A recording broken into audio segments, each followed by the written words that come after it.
ಶಿಷ್ಯ ಪ್ರಶಿಷ್ಯ ರೂಪೇಣ ಬೋಧಕಂ ಗುರುಮಾಶ್ರಯೇ ಯದಂಗ್ರೀ ಕಮಲ ದ್ವಂದ್ವಂ ತಾಪತ್ರಯ ನಿವಾರಕಂ ಶಾಂತೇಕ ಪದದಂ ದೇವಂ ಸಿದ್ಧಾರೂಢಮಂ ಭಜೆ.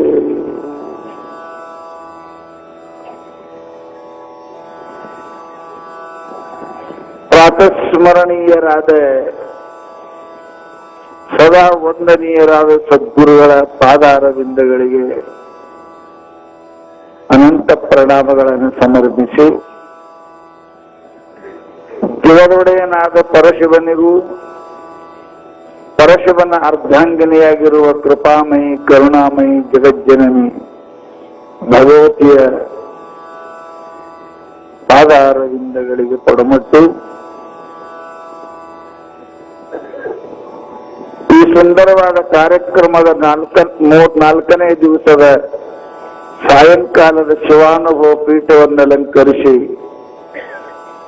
ತಮ್ಮ ದರ್ಶನ ಆಶೀರ್ವಾದಗಳಿಂದ ನಮ್ಮೆಲ್ಲರನ್ನು ಪುನೀತರನ್ನಾಗಿ ಮಾಡಿದ ಪಾವನಾತ್ಮರಿಗೆ ಅನಂತ ನಮನಗಳನ್ನು ಸಮರ್ಪಿಸಿ, ಬೀದರಿನ ಸುತ್ತಮುತ್ತಲಿನ ದೂರ ದೂರ ಗ್ರಾಮದಿಂದ ಈ ಕಾರ್ಯಕ್ರಮಕ್ಕೆ ಆಗಮಿಸಿ ತನುವನ ಧನದಿಂದ ಸೇವೆ ಸಲ್ಲಿಸಿ ಗುರುಕೃಪೆಗೆ ಪಾತ್ರರಾಗಬೇಕೆಂದು ಉಪಸ್ಥಿತರಾದ ತಮ್ಮೆಲ್ಲರ ಸದು ಹೃದಯಕ್ಕೆ ಸಾಕ್ಷಿಯಾಗಿ ಬೆಳಗುವ ಆ ಪರಶಿವನಿಗೂ ನಮಿಸಿ, ಶಿವಸ್ವರೂಪಿಗಳೇ ನಿಮ್ಮೆಲ್ಲರಿಗೂ ಶರಣು ಶರಣಾರ್ಥಿ.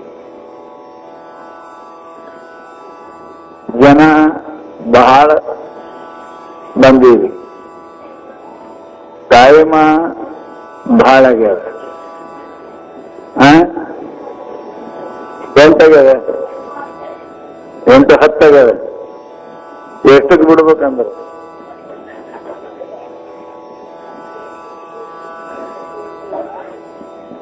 ಪೂಜಾ ಗೀಜಾ ಅವೆಲ್ಲ ಕಾರ್ಯಕ್ರಮ ಬಹಳ ಇರ್ತಾವ.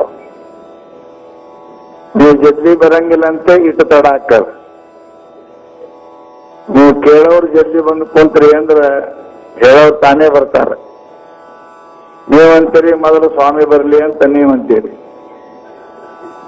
ಆಮೇಲೆ ಹೋಗೋಣಂತ ನಾವಂತೇಳಿ ಮೊದಲು ಮಂದಿ ಬರ್ಲಿ ಆಮೇಲೆ ಹೋಗೋಣಂತ ನಾವು. ಹಿಂಗ ನಮಗ ನಿಮ್ಮದ್ರ ಸ್ವಲ್ಪ ಹೆಚ್ಚು ಕಡಿಮೆ ಆಗಿದೆ. ನಿಮ್ಗೆ ಗೊತ್ತಿರ್ಬೇಕು, ಹುಡುಗರು ಮೊದಲು ಬರ್ತಾವ ಶಾಲ್ಯಾಗ, ಆಮೇಲೆ ಮಾಸ್ತರ್ ಹೋಗ್ತಾನ. ಮಾಸ್ತರ್ ಹೋದ್ಮೇಲೆ ಹುಡುಗರು ಬರಂಗಿಲ್ಲ, ಮೊದಲು ಮಾಸ್ತರ ಹೋಗಂಗಿಲ್ಲ. ಹುಡುಗರು ಮೊದಲು ಬರ್ತಾವ, ಆಮೇಲೆ ಮಾಸ್ತರ್ ಹೋಗ್ತಾನೆ. ಹಂಗ ಮೊದಲು ನೀವು ಬರಬೇಕು, ಆಮೇಲೆ ನಾವು ಬರಬೇಕು. ನೀವು ಹಂಗಲ್ಲ, ಮೊದಲೇ ಮಾಸ್ತರ್ ಬರ್ಬೇಕು, ಸ್ವಾಮಿ ಬಂದು ಕುಂತಕ್ರ ನೀವು ಬರ್ಬೇಕಂತ ನಿಮ್ಮ ತಲೆಯಾಗ ಹಿಂಗ ವಿಚಾರ. ಸಮಸ್ಯೆ ಹಿಂಗಾಗಿ ಟೈಮ್ ಹಾಕತ್ತವೆ. ಇವತ್ತಿನ ವಿಷಯ ಇಷ್ಟು ದೊಡ್ಡದ. ಒಬ್ಬೊಬ್ರದ್ದು ಆಶ್ರಮನೇ ಒಂದೊಂದು ಪ್ರವಚನ ಅದಾವ. ಬ್ರಹ್ಮಚರ್ಯ ಅಂದ್ರೇನು 1 ದಿವಸ ಬೇಕು, ಗೃಹಸ್ಥ ಅಂದ್ರೇನು 1-2 ದಿವಸ ಬೇಕು, ವಾನಪ್ರಸ್ಥಗೆ 1 ದಿವಸ ಬೇಕು. ಸನ್ಯಾಸಿದರೆ ಏನು ಹೇಳೋ ಕೇಳೋ ಜरूरतನೇ ಇಲ್ಲ. ಸನ್ಯಾಸರಿ ಅಂದ್ರಿ ಅವ್ರ ಸತ್ಯನಾಥರಿ ಅಂದ್ರಿ, ಅವನ ಬಗ್ಗೆ ಹೇಳೋ ಜरूरत ಇಷ್ಟು ಒಂದೊಂದು 4-5 ದಿವಸದ ಒಂದೇ ಅರ್ಧ ತಾಸನಾಗ ಮುಗಿಸು ಅಂದ್ರೆ ಹೆಂಗಾಗ್ಯದ ಅಂದ್ರೆ ದೊಡ್ಡ ಸಾಹೇಬ ಮದುವೆ ಆಗಿದ್ದಂತ. ನೌಕರಿ ಮಾಡ್ತಿದ್ದ, ಮದುವೆ ಆಗಿತ್ತು. ಮದುವೆಯಾಗಿ 3 ತಿಂಗಳು 4 ತಿಂಗಳು ಆಗಿತ್ತು. ಏನಪ್ಪಾ ಅಂತ ಕೇಳಿದ್ರೆ ಹೋದ ಸರ್ಕಾರಿ ನೌಕರಿ. ಸರ್ಕಾರದವರು ಅವನಿಗೆ 8 ದಿನ ಬೇರೆ ಕಡೆ ಹೋಗುವಂತ ಹಾಕಿದ್ರು. ಕಾಣ್ತಂದ್ರೆ ನಾ ಹೆಂಗ್ ಮಾಡ್ರಿ ಅಂದ್ರೆ, ನೀ ಹಂಗೇನ್ ಮಾಡ್ಬೇಡ, ಜಲ್ದಿ ಬರ್ತೀನಿ ಅಂತ ಹೇಳ್ದ. ಹೋದ. ಇಷ್ಟು ಸುಂದರವಾದ ಜಾಗ ಇತ್ತು. ಸನ್ಸೆಟ್ ಅಂತೀರಿ ನೋಡಿ, ಸನ್ಸೆಟ್. ಸೂರ್ಯ ಮುಳುಗತಕ್ಕಂತ ಜಾಗ ಅದು ಬಹಳ ಸುಂದರ ಇತ್ತು. ನೋಡಿ ಇಷ್ಟ ಆನಂದ ಇತ್ತು, ಕಣ್ಣಾಗ ನೀರು ಹೊಂಟು. ಅಕ್ಕಿನೂ ಇದ್ದಿದ್ದರ ಅಂದವ. ಅಕ್ಕಿನೂ ಇದ್ದಿದ್ರೆ ಇಟ್ಟು ನೋಡ್ತೇವು, ಎಂತಹ ಸುಂದರ ದೃಶ್ಯ ಅದ, ಮನಮೋಹಕ ಅದ. ಪರಂತು ಆಕೆ ಇಲ್ಲಲ್ಲ, ಒಂದಿಟ್ಟು ಪತ್ರ ಬರಿಬೇಕು ಏನಾರೆ ಅಂತ ತಿಳ್ಕೊಂಡು ಕಿಶೆದಾಗ ನೋಡ್ದ, ಒಂದಿಟ್ಟೇ ತುತ್ತು ಕುಡಿ ಕಾಗದ್ದು ಬರಕ್ ಚಾಲು ಮಾಡ್ದ.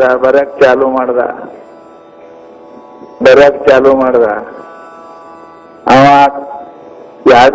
ಇಟ್ಟುದಾಗ ಎಷ್ಟು ಬರಿಬೇಕ್ರಿ, ಮುಗಿಯಾಕ ಬಂತು. ಅವ ಅಂದ, ಲಿಖನೆ ಕಾ ತೋ ಬಹುತ ಹೇ, ಕಾಗಜ್ ಬಹುತ ಥೋಡಾ ಹೇ ಅನ್ನೋ. ಬರಿಬೇಕನ್ನೋದು ಬಹಳ ಅದ, ಕಾಗದರೆ ಬಹಳ ಸ್ವಲ್ಪ ಅದ, ಇಷ್ಟೇ ಬರ್ದೀನಿ ಅಂತ ಹೇಳ್ದಂತ. ಹಂಗ ನಂದು ಟೈಮ್ ಅದೇ ಬಂದದ. ಹೇಳ್ಬೇಕನ್ನೋದ್ರೆ ಬಹಳ ಅದ, ಟೈಮ್ ಅದೇ ಚಲೋ ಅದ, ಕಮ್ಮ ಅದ, ಹೆಂಗ್ ಮಾಡ್ಬೇಕು ಅನ್ನೋ ಚಿಂತೆಯಾಗಿದ್ದೀನಿ. ಎಟ್ಟೆಟ್ಟರೆ ಸ್ವಲ್ಪ ಬಿಡಕರೆ ಬರಂಗಿಲ್ಲ, ಹೇಳಬೇಕೆ. ನಮ್ಮ ಬಹುಶಃ ಲಿಟ್ಲ್ ನಾಲೆಜ್ ಮೋರ್ ಡೇಂಜರಸ್. ಅರ್ಧಮರ್ಧ ಜ್ಞಾನ ಇದ್ದವರು ಬಹಳ ಘಾತಕ ಜನರು ಇರುತ್ತಾರೆ. If you want to comment on any books, first you thoroughly study those books. ಯಾವುದರ ಮೇಲೆ ನೀವು ಕಾಮೆಂಟ್ ಮಾಡ್ಬೇಕಂತ ಮಾಡಿದ್ದೀರಿ ಅಂತ ಕೇಳಿದ್ರೆ, ವಿಚಾರ ನಿಮ್ಮದು ವ್ಯಕ್ತ ಮಾಡ್ಬೇಕಂತ ಮಾಡಿದ್ದೀರಿ ಅಂದ್ರೆ ಆಮೂಲವಾಗಿ ಆ ಗ್ರಂಥಗಳನ್ನ ನಾವು ಓದಬೇಕು. ಬಹಳ ಜನ ಅವ್ರು ಚಲೋ ಇಲ್ಲ ಅಂತಾರೆ, ಚಂದಿಲ್ಲ ಮನುಷ್ಯ ಚಲೋ ಇಲ್ಲ, ಅವ್ರಿಗೆ ಭೇಟಿನೇ ಆಗಿಲ್ಲ, ಅವ್ರು ಚಲೋ ಇಲ್ಲ ಅಂತಾರೆ. ಎಂತ ವಿಚಿತ್ರ. ಯಾಕೆ ಅವ್ರು ಹೇಳ್ಯಾರ, ಇವ್ರು ಹೇಳ್ಯಾರ, ಇವ್ರಂದಾರ. ಅಲ್ಲೋ ಮೂರ್ಖ ಮನುಷ್ಯನೇ, ಅವ್ರಂತ ಕುಂತಿದೇನು, ಅವ್ರು ನೋಡಿದೇನು? ಒಂದು ಮನುಷ್ಯನ ಸಂಪೂರ್ಣ ಪರೀಕ್ಷೆ ಆಗ್ಬೇಕಾದ್ರೆ 3 ವರ್ಷ ಬೇಕಂತ್ರಿ. ಅಥವಾ ಒಂದು ಮನುಷ್ಯ ಪಕ್ಕ ಗೊತ್ತಾಗಬೇಕು, ಅವ ಚಲೋ ಕೆಟ್ಟ 3 ವರ್ಷ ಹಗಲು ರಾತ್ರಿ ಅವನಂತೆ ಕುಂತ್ರ ಅವ ಗೊತ್ತಾಗ್ತದ.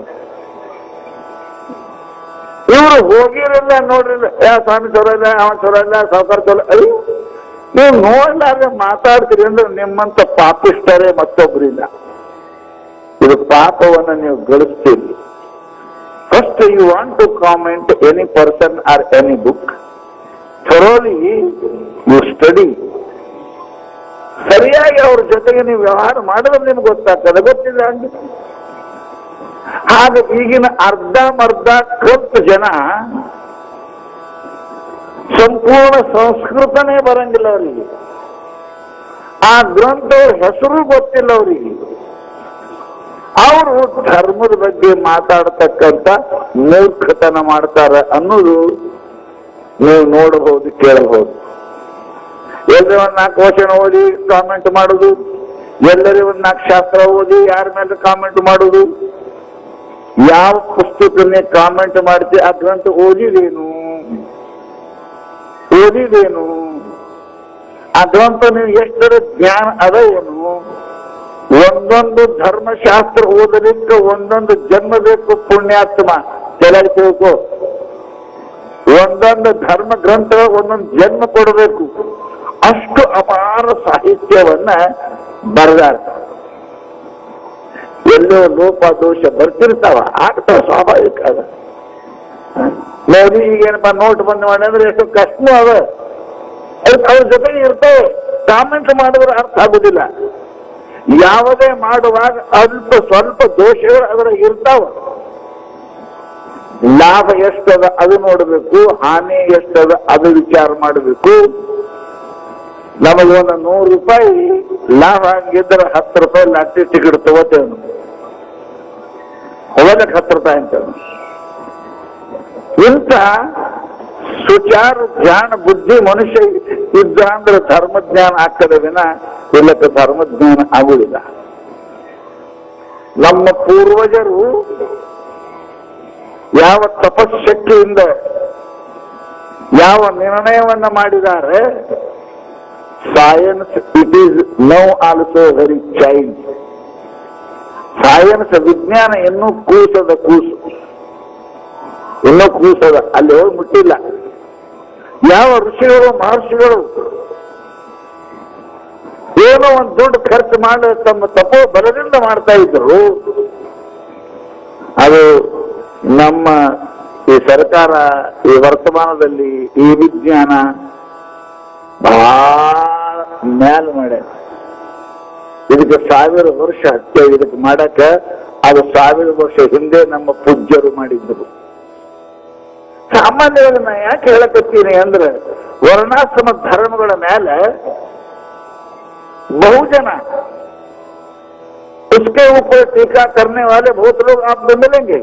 ये कौन सा ब्रह्मचारी है जी, ये क्या गृहस्थ है जी, ये वानप्रस्थ क्या है जी, अरे ये लोग क्या बोलते हैं ब्राह्मण क्षेत्र वैश्य शूद्र, ये बिल्कुल गलत काम है।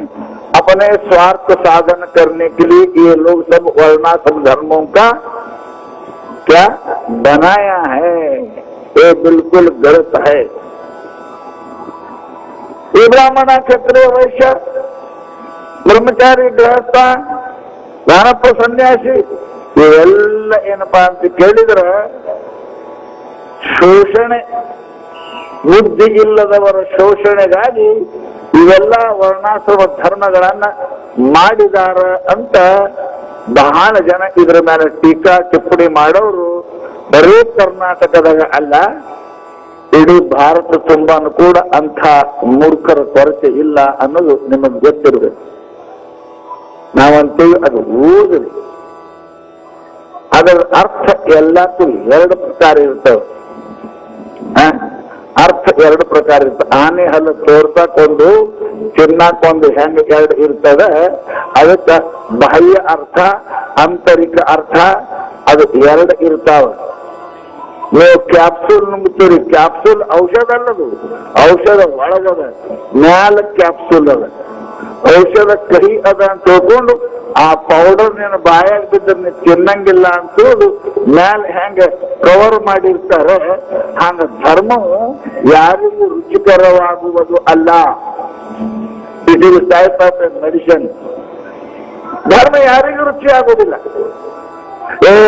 ನಸುಕಿನಾಗ ಮಸುಕಿನಾಗ 4 ಕೇಳು, ಯಾರಿಗೆ ಚಲೋ ಅನ್ನಿಸ್ತದೆ. ಆ ಥಂಡಿಗೆ ಜಳಕ ಮಾಡು, ಯಾರಿಗೆ ಚಲೋ ಅನ್ನಿಸ್ತದೆ. ಚಾ ಕುಡಿದ್ಬಿಟ್ಟು ಮಟ್ಟ ಮಾಡಿದ್ರೆ ಜಪಾನೆ ಮಾಡು, ಯಾರಿಗೆ ಚಲೋ ಅನ್ನಿಸ್ತದೆ. ಏನು ಅನಿಸೋದಿಲ್ಲ. ಆದ್ರೆ ಪೂಜೆ ಮಾಡಿದ್ರೆ ನಿಂಗೆ ಲಕ್ಷ್ಮಿ ಒಲಿತಾಳಂದ್ರೆ 3 ರೂಪಾಯಿ ಹೇಳ್ತದೆ. ಗಬರು 3 ರೂಪಾಯಿ ಹೇಳ್ತಾನೆ, ಹೇಳಪ್ಪ ಅವನಿಗೆ ಇಂಥದ್ದು. ಇವು ಕೋಟೆಡ್ ಅದಾವ, ಕೋಟೆಡ್ ಆಸ್ ಎ ಕ್ಯಾಪ್ಸೂಲ್ ಲಕ್ಷ್ಯ. ಅದಕ್ಕೆ ಮಹಾನುಭಾವರು ಧರ್ಮಸ್ಯ ತತ್ವಂ ನಿಹಿತೋ ಗುಹಾಯ ಮಹಾಜನೋ ಏನ ಗತಸ್ತಪಂತ. ಧರ್ಮ ಮಾರ್ಗ ಎಲ್ಲರಿಗೂ ಗೊತ್ತಾಗೋದಿಲ್ಲ. ಬಹಳ ತಲೆ ಕೆಡಿಸ್ಕೊಂಡಾರ. ಯಾವ್ದು ಧರ್ಮ ಅಂತಾವ ಮತ್ತೊಂದು ಕಡೆ ಅಧರ್ಮ ಆಗ್ತದೆ. ಮುಂಜಾನೆ ಯಾವ ಧರ್ಮ ಅನಿಸ್ಕೊತವೆ, ಮಧ್ಯಾಹ್ನಕ್ಕೆ ಅದೇ ಅಧರ್ಮ ಆಗ್ತದೆ. ಇದು ಬಹಳ ವಿಚಿತ್ರ ಇದೆ. ಧರ್ಮದ ತತ್ವ ತಿಳಿದು ಕಠಿಣದ, ಅದು ಅದನ್ನೇ ತಮ್ಮ ಜೀವನದ ಮುಖ್ಯ ಧ್ಯೇಯವಾಗಿ ಇಟ್ಟುಕೊಂಡವರಿಗೆ ಮಾತ್ರ ಗೊತ್ತಾಗ್ತದೆ, ಇದನ್ನ ಉಳಿದವರಿಗೆ ಗೊತ್ತಾಗುವುದಿಲ್ಲ ಅಂತ ಈ ಧರ್ಮದ ವ್ಯಾಖ್ಯೆ ಅದ. ನಾ ಹೇಳಿದ್ನೆ, ಅವರು PB ಕಾಣೆ ಅಂತ ಬರೆದಾರ. PB ಕಾಣೆ ಅಂತ ಇಂಗ್ಲಿಷ್ ಒಳಗೆ ಪುಸ್ತಕದ ಮರಾಠಿಗೂ ಆಗಿದ್ದವು. ಧರ್ಮ ಕಾ ಇತಿಹಾಸ, ದ ಹಿಸ್ಟ್ರಿ ಆಫ್ ರಿಲಿಜನ್. ಅದ್ರಾಗ ಬರ್ದಾರ 10,000 ವ್ಯಾಖ್ಯೆ ಅದಾವ ಧರ್ಮಕ್ಕೆ. ಜಗತ್ನಾಗ 1000 ಧರ್ಮ ಅದಾವ. ನಮ್ಮ ಹಿಂದೂ ಧರ್ಮ, ಕ್ರಿಶ್ಚಿಯನ್ ಧರ್ಮ, ಇಸ್ಲಾಂ, ಹಿಂಗ 10,000 ಧರ್ಮ ಅದಾವ. 10,000 ಧರ್ಮಗಳು 10,000 ವ್ಯಾಖ್ಯೆ ಮಾಡಿದ್ರು. There are 10,000 definitions about the religion, but still not decided. 10,000 ವ್ಯಾಖ್ಯೆ ಮಾಡಿದ್ರು ಕೂಡ ಅದು ಇನ್ನೂ ಕೂಡ ಇದೇ ಧರ್ಮ ಅಂತ ಗೊತ್ತಾಗಿಲ್ಲ ಪಂಡಿತರಿಗೆ. ಮತ್ತೆ ನಿಮಗೆ ಹೆಂಗ್ ಗೊತ್ತಾಗಿತ್ತು? ಗೊತ್ತಾಗೋದಿಲ್ಲ. ಅದಕ್ಕೆ ನಮ್ಮಲ್ಲಿ ದೊಡ್ಡವ್ರು ನೋಡಿ ನಡಿಯಪ್ಪ, ಅಪ್ಪ ಗುಡಿಗೆ ಹೋಗ ನೀನು ಗುಡಿಗೆ ಹೋಗು, ಅವು ಗುಡಿಗೆ ಹೋದ ನೀನು ಗುಡಿಗೆ ಹೋಗು, ಅಪ್ಪ ಜಪ ಮಾಡಿದ್ರೆ ನೀನು ಜಪ ಮಾಡು. ಮಹಾನ್ ತಲೆ ಕೆಡಿಸ್ಕೋಬೇಡ. ಆ ತಲೆ ಕೆಡಿಸ್ಕೋಬೇಕು ನೀನು ತಲೆನೇ ಇಲ್ಲ ನೀನ್ ಹಂತಕ್ಕೆ, ಅದು ತಲೆನೇ ನೀನ್ ಹಂತಕ್ಕಿಲ್ಲ. ಅದಕ್ಕೆ ಧರ್ಮದ ಬಗ್ಗೆ ಬಹಳ ವಿಚಾರ ಮಾಡೋದಕ್ಕಿಂತಲೂ ಅದು ಆಚರಿಸೋದ. ರಿಲಿಜನ್ ಈಸ್ ನಾಟ್ ಲಿಸನಿಂಗ್ ಹೇಳ್ತಾರೆ. ಧರ್ಮ ಕೇಳುವುದಲ್ಲ, ಧರ್ಮ ವಿಚಾರ ಅಲ್ಲ, ಧರ್ಮ ಆಚಾರ ಆಚಾರ ಅದು ಪ್ರಾಕ್ಟಿಕಲ್ ಅದು. ಅದಕ್ಕೆ ಪುಣ್ಯಾತ್ಮರೇ ನಮ್ಮ ಪೂರ್ವಜರು ಬಹಳ ವಿಚಾರ ಮಾಡಿ 4 ಆಶ್ರಮಗಳನ್ನ 4 ವರ್ಣಗಳನ್ನ ಮಾಡಿದ್ದಾರೆ. ಒಂದು ಬ್ರಾಹ್ಮಣ, 2ನೇದ್ದು ಕ್ಷತ್ರಿಯ, 3ನೇದ್ದು ವೈಶ್ಯ, 4ನೇದ್ದು ಶೂದ್ರ. ಮನುಸ್ಮೃತಿ ಮೊದಲಾದವುಗಳಲ್ಲಿ ಶೂದ್ರನ್ನ ಬಹಳ ಹೇಳ್ತಾರೆ. ಅದಕ್ಕೆ ರಾಮಾಯಣ ಚಲೋ ಅಲ್ಲ, ಅದು ಚಲೋ ಅಲ್ಲ, ಇದು ಚಲೋ ಅಲ್ಲ, ಇದು ಶೂದ್ರ ಅನ್ನೋದು ತಪ್ಪು ಅಂತಾರೆ. ಶೂದ್ರ ಅಂದ್ರ ಹರಿಜನ ಹೊಲೆಯ ಅಂತ ಅಲ್ಲ, ಊರ ಹೊರಗಿರೋರು ಹೊಲೆಯರಲ್ಲ. ದಾಸರಂತಾರೆ ಊರ ಹೊರಗಿರುವವರು ಹೊರೆಯರೇ ಅಲ್ಲ. ಅದ್ಯಾರು? ತಾಯಿಗೆ ಬೈದವನೇ ಹೊಲೆಯ, ತಂದೆಗೆ ಇದರ ಉತ್ತರ ಕೊಟ್ಟವನ ಹೊಲೆಯ, ದಾನ ಮಾಡುವಾಗ ಅಡ್ಡ ಬಂದವನೇ ದೊಡ್ಡ ಹೊಲೆಯ. ಇವ್ರು ನಿಮ್ಮ ಊರಾಗದಾರಲ್ಲಿ ಇಂಥವ್ರು, ನಿಮ್ಮ ಮನೆಯಾಗಲೇ ಇರಬೇಕು. ಅವರು ಏಕವಚನ ಮಾಡುವ ಹೊಲೆಯ, ಅಪ್ಪವು ಇದರ ಉತ್ತರ ಕೊಡೋ ಹೊಲೆಯ, ಏನು ದಾನ ಅಟ್ಟ ಕೊಡ್ತೀವಿ ಅನ್ನೋ ಹೊಲೆಯ. ಅಂತ ಹೊಲೆಯರು ಊರಾಗಲ್ಲ, ನಿಮ್ಮ ಮನೆಗೆ ಅದರ, ನಿಮ್ಮ ಮನೆಗೆ ಹೊಲೆಯರದ. ಏನು ಶೂದ್ರ ಅಂತ ಕರೀತಾರೆ. ಶೂದ್ರ ಅಂದ್ರ ಏನಪ್ಪಾ ಅಂದ್ರ ಸತ್ತ ದನ ಎತ್ತವ ಶೂದ್ರ ಅಲ್ಲ, ಚರ್ಮ ತೆಗೆಯವ ಶೂದ್ರ ಅಲ್ಲ, ನಿಮ್ಮ ಮನೆಯೊಳಗೆ ಶೂದ್ರ. ಶೂದ್ರ ಇದೊಂದು ಆಚಾರ ಅದ, ಕ್ರಿಯಾ ಅದ. ಆ ಕ್ರಿಯಾ ಮಾಡುವವರೆಲ್ಲರೂ ಕೂಡ ಹೊಡ್ಯಾರೆ. ಕಾರ್ಕುನ ನಾನು ಸಾಹೇಬ, ಅರೇ ಬ್ರಾಹ್ಮಣ ಕಾರ್ಕುನ ಅದಾನ, ಪೀವನ್ ಅದಾನ. ಜಗಜೀವನ್ ರಾಮನ ಮನಿ ಬಾಗಿಲು ಕಾಯೋ ಬ್ರಾಹ್ಮಣ ಇದ್ದ. ಯಾರು ಶೂದ್ರರು, ಇದು ಯಾರು ಬ್ರಾಹ್ಮಣ ಅನ್ನೋದಕ್ಕೀಗ? जगजीवन राम का घर का जो गेट कीपर था वो ब्राह्मण था और जगजीवन राम वैश्य थे। और किसको बड़ा किसको कम बोलना भी, किसको बोलना नहीं। आदमी को जन्म से नहीं मानना, आदमी की जो जाति की प्रक्रिया है वो क्रिया से होती है, जन्म से नहीं है, जन्म से नहीं। ಬಸವಣ್ಣವ್ರು ಹೇಳಿದರು, ಹೊಲಗಂಡಲ್ಲದೆ ನಿನಗಾಶ್ರಯವಿಲ್ಲ. ಲಕ್ಷದೇವರು ಆಸೆ ಆಮಿಷ ಒಂದೇ, ಗರ್ಭದಲ್ಲಿ ಜನಿಸಿದವರುಂಟೆ. ಹೇಳಿ ಬ್ರಾಹ್ಮಣನಾದ ಅಂಥದೇವರು ಎಲ್ಲರೂ ಆಗ್ಯಾರ. ನಮ್ಮಲ್ಲಿ ಪೂರ್ವದಲ್ಲಿ ಈ ಬ್ರಾಹ್ಮಣ ಕ್ಷತ್ರಿಯ ವರ್ಣಗಳು ಕ್ರಿಯಿದ್ದು ಬರ್ತಾ ಬರ್ತಾ ಬರ್ತಾ ಬರ್ತಾ ನಮ್ಮ ಶಾಣತರನ್ನ ಹಿಂಗಾಕ್ ಕುಂತಾವ. ಯಾರು ಒಳ್ಳೆ ಕೆಲಸ ಮಾಡ್ತಾರೆ, ಬುದ್ಧಿ ಕೆಲಸ ಮಾಡ್ತಾರ ಅವ ಬ್ರಾಹ್ಮಣ, ಯಾವ ಶಕ್ತಿ ಕೆಲಸ ಮಾಡ್ತಾನ ಅವ ಕ್ಷತ್ರಿಯ, ಯಾವ ವ್ಯಾಪಾರ ಮಾಡ್ತಾನ ಅವ ವೈಶ್ಯ, ಯಾವುದು ಬರಂಗಿಲ್ಲ ಬರೀ ಮಂದಿ ಮನೆ ಕೆಲಸ ಮಾಡ್ತಾನ ಅವ ಶೂದ್ರ. ಹಿಂಗಿತ್ತು. ಪರಮಾತ್ಮ ಗೀತೆಯಲ್ಲಿ ಏನ ಗುಣಕರ್ಮ ವಿಭಾಗಶಃ ತಸ್ಯ ಕರ್ತಾರಂ ಮಾಂ ಅಕರ್ತಾರಂ ವಿದ್ಧಿ.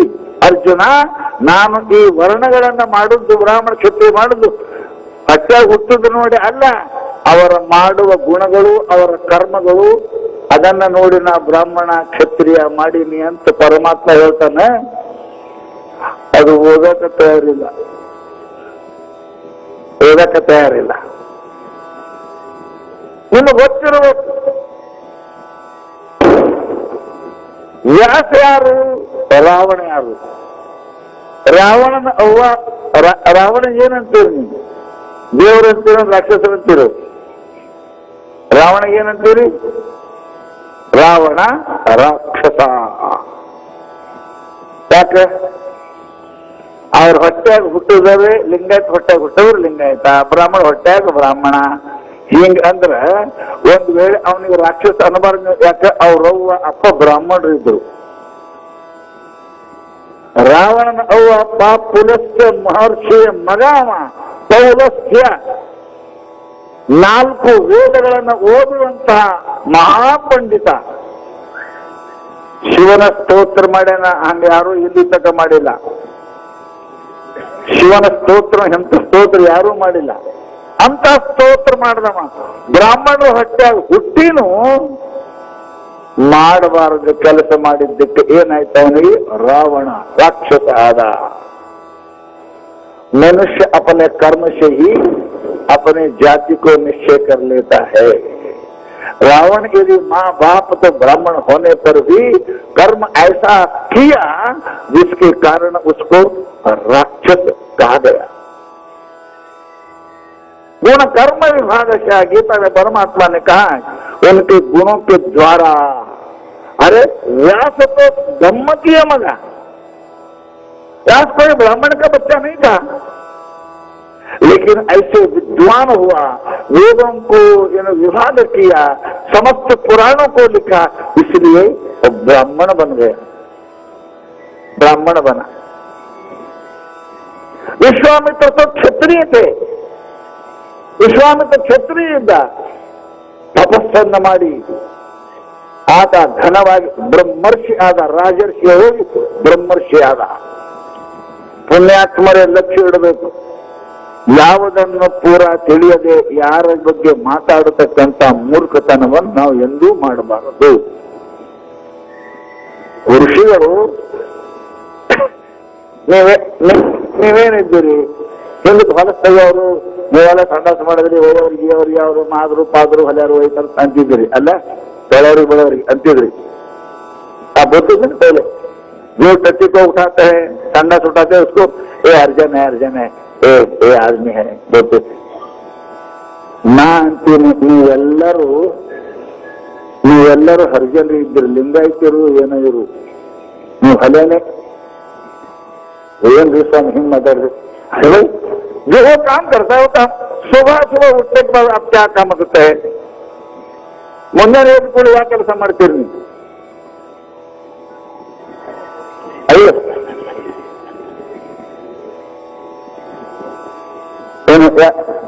ನಾಯಕರು ಸ್ವಾಮಿ ನಾವು ದೊಡ್ಡ ಸಾಧಾರ ಇದ್ದೀರಿ, ಮಂದಿ ಹಚ್ತೀರಿ ಅಂತ ಹಚ್ಚಿರಿ, ಉಂಡಿ ತೊಳಕ ಹಚ್ಚಿರಿ ಯಾರಿಗಾರೆ?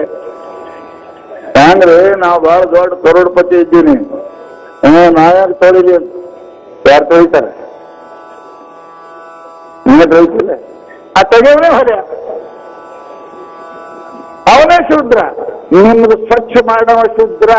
ಹಲ್ಲು ನೀವು ತಿಕ್ಕೋತೀರಿ, ಗಂಟ್ಲ ನೀವು ತೊಳ್ಕೋತೀರಿ, ನಿಮ್ದು ನೀವು ಕೆಳಗೆ ಸ್ವಚ್ಛ ಮಾಡ್ಕೋತೀರಿ. ಅಂದ್ಮೇಲೆ ಮುಂಜಾನೆ ಎಲ್ಲರೂ ಶೂದ್ರರೇ. सुबह सब शुद्र होते हैं, ऐसे रे क्यों? चालू उठते उठते पहले साफ करो, घर साफ करो और दांत साफ करो, शरीर को साफ करो, नाक साफ करो और क्या क्या साफ करके ऊपर का नीचे का साफ करो. तो क्या होता है? वही तो शुद्ध होता है. ಸ್ವಚ್ಛ ಮಾಡೋರೆ ಶೂದ್ರಿ. ನಾವೆಲ್ಲರೂ ಕೂಡ ನೀವು ಬ್ರಾಹ್ಮಣ ಜಾತಿ ಹುಟ್ಟು ಯಾವ ಜಾತಿ ನೀವೆಲ್ಲರೂ ಕೂಡ ನಾವು ಅಷ್ಟು ಮಂದಿ ಶೂದ್ರ ಇದ್ದೇವೆ.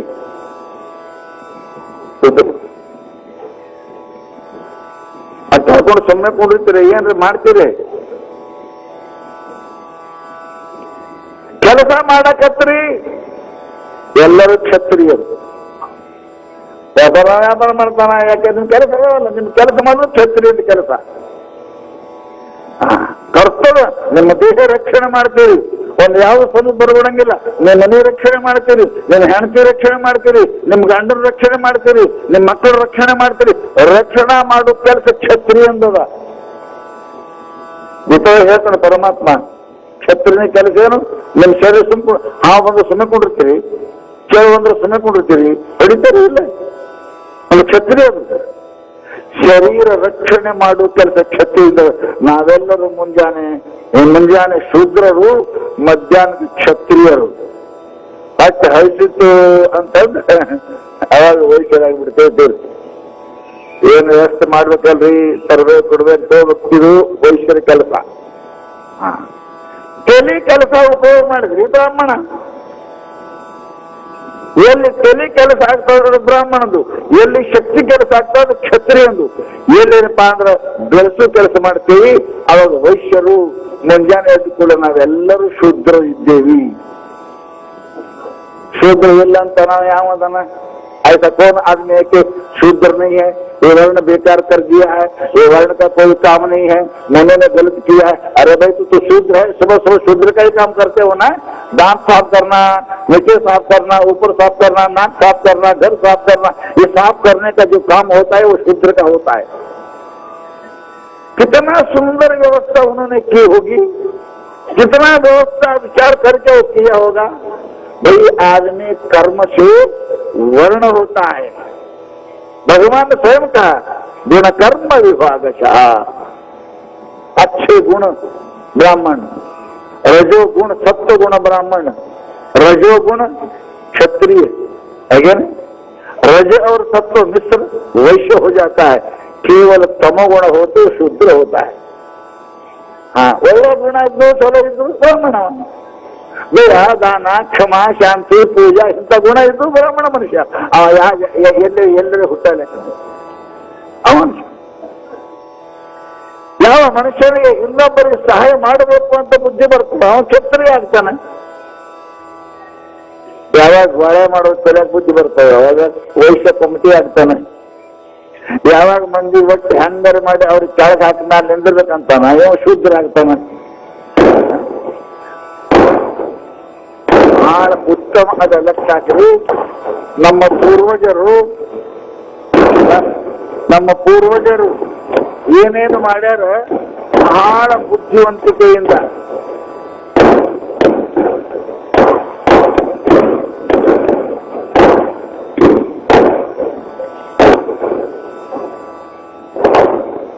ये शादी बर्बादी है. ये लोग क्या काम के करते हैं पता नहीं है. ऐसे लोग 10 पैसा किसी को दान नहीं देते, भिखारी को आधी रोटी नहीं देते. ये ऐसे खर्च करते हैं लोग. चलता है जैसे पैसा आता है वैसा ही जाता है, और नियम है.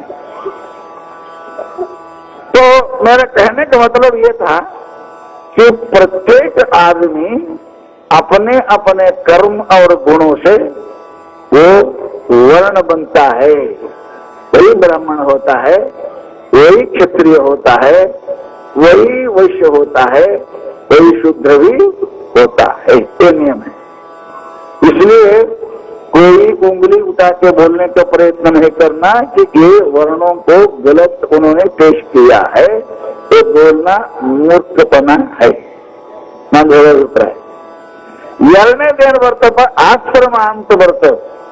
ವರ್ಣದಾಯ್ತು ಬಹಳ ವಿಸ್ತಾರ ಮಾಡೋದು ಬೇಡ, ಟೈಮ್ ಆಗ್ತೇವೆ. ಆಶ್ರಮ ಅಂತ ಬರ್ತವೆ. ಆಶ್ರಮ ಅಂದ್ರೇನು, ಎಲ್ಲಿ ಬಹಳ ಶ್ರಮ ಆಗ್ತದೆ ಆಶ್ರಮ.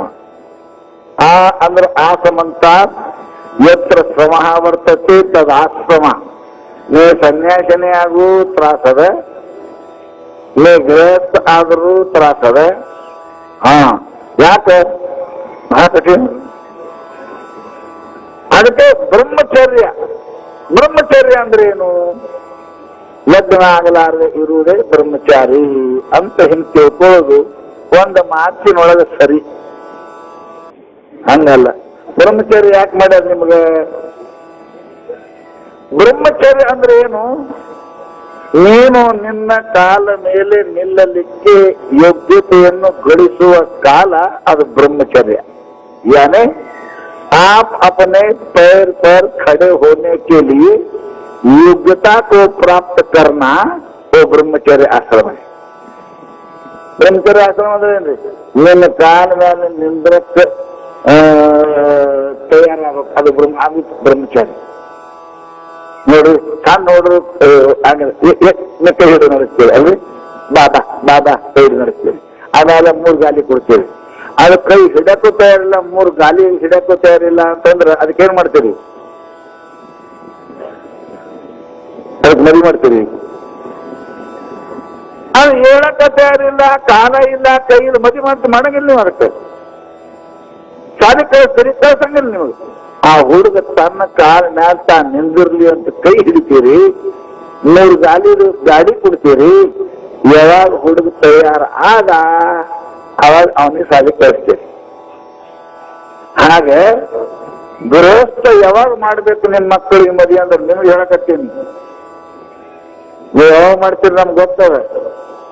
ಮಕ್ಕಳಿಗೆ ಮದುವೆ ಯಾವಾಗ ಮಾಡ್ಬೇಕು ಅಂದ್ರೆ ಅವ ತಾ ಗಳಸಾಕ ಯೋಗ್ಯ ಆದ, ಬೆಳಸಾಕ ಚಾಲು ಮಾಡ್ದ ಅಂದ್ರನೇ ಮದುವೆ ಮಾಡ್ಬೇಕೇ ವಿನಃ ಸುಮ್ಮನೆ ತಿರುಗಾಡಕತ್ತದ್ರಿಯಪ್ಪ, ಓಣಿ ತಿರುಗಾಡಕತ್ತದ್ರಿಯಪ್ಪ, ಇದು ಏನೋ ಮಾಡದ್ರಿಯಪ್ಪ ಅಂದ ಬೆಳಕ ಊರಾಗ ಹೇಳಿರ್ತಾರ, ಒಂದು ಕೊಳ್ಳ ಕಟ್ಟು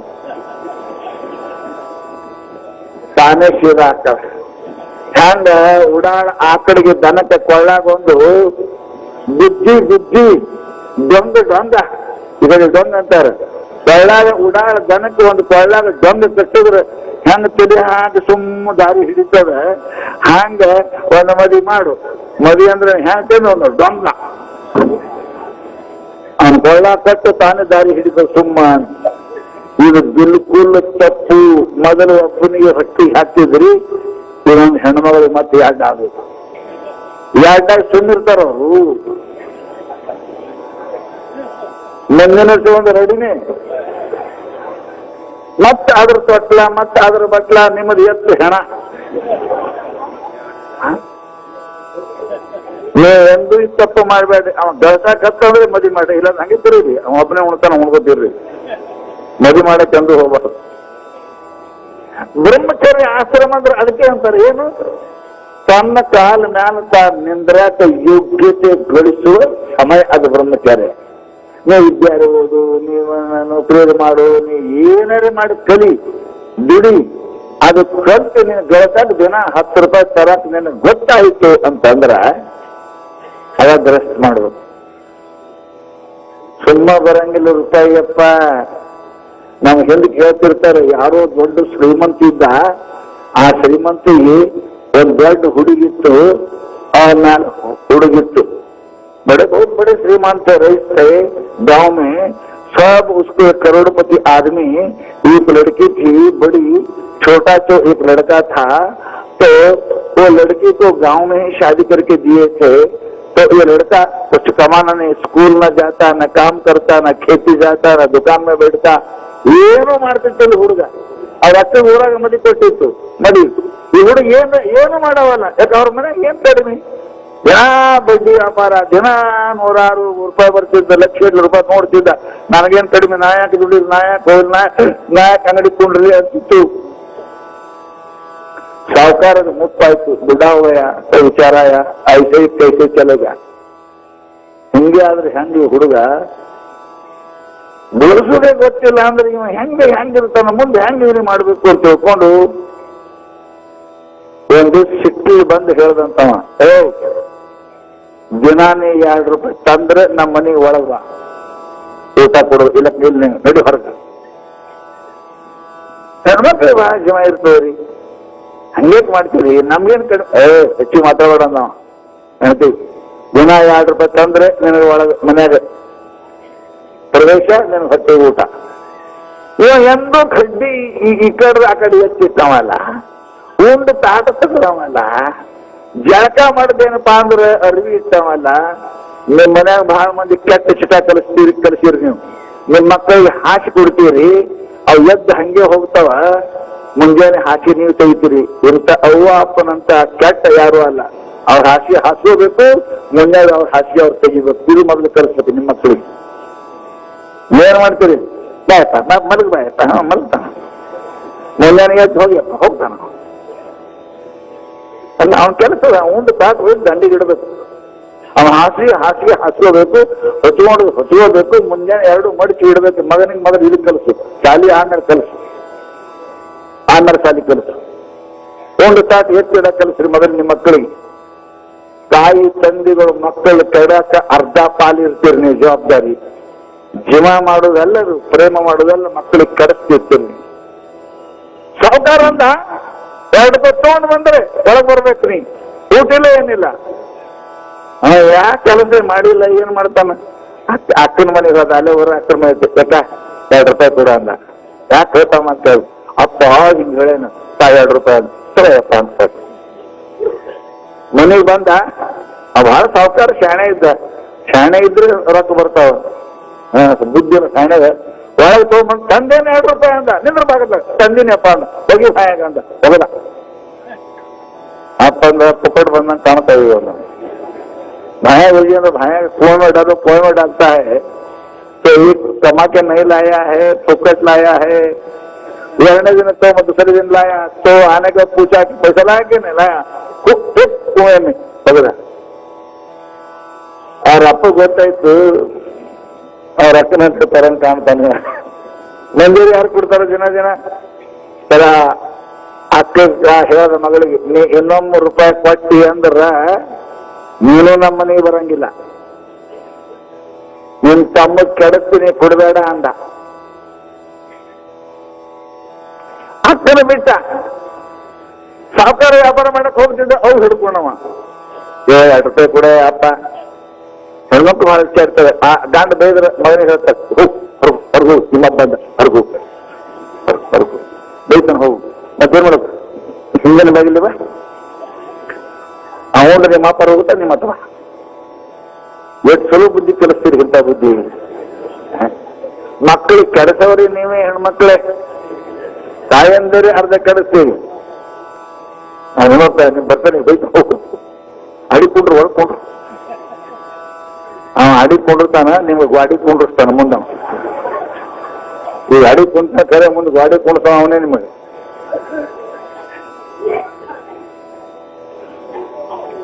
माँ देने लगी रोज पैसा लाता और छोटा बोलता चिंता। औरत को बोल दिया, अब देखो उनको तो बाहर डाल दिया और तुमको भी मैं बाहर डालूंगा। मैंने ಹೊರಗೆ ಹಾಕ್ತೀನಿ ಅಂದ. ಹೇಳ್ತೀವಿ ಖಬರ್ದಾರ್ ಮಕ್ಕಳಿಗೆ ಕೆಡಕ್ಕೆ ನೀನ ಹೇಳ್ದಂಗೆ ಕೇಳು ಅಂದ. ಎದಿ ಮೇಲೆ ಕಲ್ಲು ಹಾಕೊಂಡು ಗಟ್ಟಿ ಪ್ರೇಮ ಕಲ್ಲು ಹಾಕೊಂಡು ಮಗನಿಗೆ ಅಂದ, ತಮ್ಮ ನಾವು ಕೊಡಂಗಿಲ್ಲ ಅಂದ. ಅವು ಕೊಡಂಗಿಲ್ಲ, ಊರಾಗ ಯಾರು ಕೊಡಂಗಿಲ್ಲ, ಅಕ್ಕನು ಕೊಡಂಗಿಲ್ಲ. ಹೆಂಗ್ ಮಾಡ್ಬೇಕು ತಿಳ್ಕೊಂಡು ಪಾಪ ಅಪ್ಪ ಮನೆ ಬರೋ ಕೊಡಂಗಿಲ್ಲ ಅಂತ ಎಲ್ರ ಕೂಲಿ ಮಾಡ್ಬೇಕಂತ ಬಸ್ ಸ್ಟ್ಯಾಂಡಿಗೆ ಹೋಗ್ತೀವಿ. ಗಿರಕಿ ತೆಲೆ ಮೇಲೆ ಚೋಟ್ ಕೂದಲ ಕರಾಪ ಮೈ ತುಂಬ ಭಾರಿ ಅರಿವಿ ಬಸ್ ಸ್ಟ್ಯಾಂಡಿಗೆ ಹೋಯ್ತು. ಯಾರೋ ಬೆಂಗಳೂರಿಂದ ದೊಡ್ಡ ಒಂದು ಗಂಟು ಕಟ್ಕೊಂಡು ಬಂದಿರು ಬಸ್ ಸ್ಟ್ಯಾಂಡ್ ತುಂಬಾ ಅರ್ಧಿ ಗಂಟೆ ಇರ್ಬೇಕಂತ ದೊಡ್ಡ ಹೊಸ ಇರ್ಬೇಕು. ಪೂರ ಹಗ್ಗದ ಗಂಟೆ ಬಿಗಿದಿದ್ರು. तो गांठ लेकर के कोई श्रीमंत व्यापारी ऐसे बंडल लेके आया था जिसको रस्सी से ऊपर बांधा था। तो बेचारा उतरा, बस से निकाला, नीचे रखे तो घर ले जाने के लिए कोई आदमी नहीं था, कोई नहीं था। ये बच्चा खड़ा था वहां, कोई ಕೂಲಿ मिल जाए करके खड़ा था। ಸಾವುಕಾರ ನೋಡ್ದ, ಗಂಟು ಕೆಳಗಿತ್ತು. ಸಾವುಕಾರ ಹೊತ್ಕೊಂಡು ಹೋಗಿ ಬರಂಗಿಲ್ಲ. ಕೂಲಿ ಯಾರು ಇದ್ದೀರೇನು? ಕೂಲಿಯವ್ರು ಯಾರು ಇಲ್ಲ. ಈ ಹುಡುಗ ನಿಂತಿತ್ತು, ಮಾರಿ ಒಣಸ್ಕೊಂಡು ನಿಂತಿತ್ತು. ತಮ್ಮ ಈ ಗಂಟು ಹೋಯ್ತೇನು ಅಂದ. ಯಾಕೆ ಮನೆಗೆ ಬರಂಗಿಲ್ಲ, ಹೊರಬೇಕು, 2 ರೂಪಾಯಿ ಹೊರಬೇಕು. ಎತ್ತಿ ವಜ್ರಿ ಅದು ಎತ್ತಿ ಹೊಡೆಸದ. ಎಂದೂ ತೆರಿ ಮೇಲೆ ಟೆಪ್ಪಿಗೆನೂ ಹಾಕೊಂಡಿದ್ದಿಲ್ಲ ಅದು. अगर वजन को तीसरे बार खराब है इस का सिर्फ केसी ही थे, कभी कोई टोपी भी नहीं डाला तो उसका भी वजन उसके ऊपर नहीं था।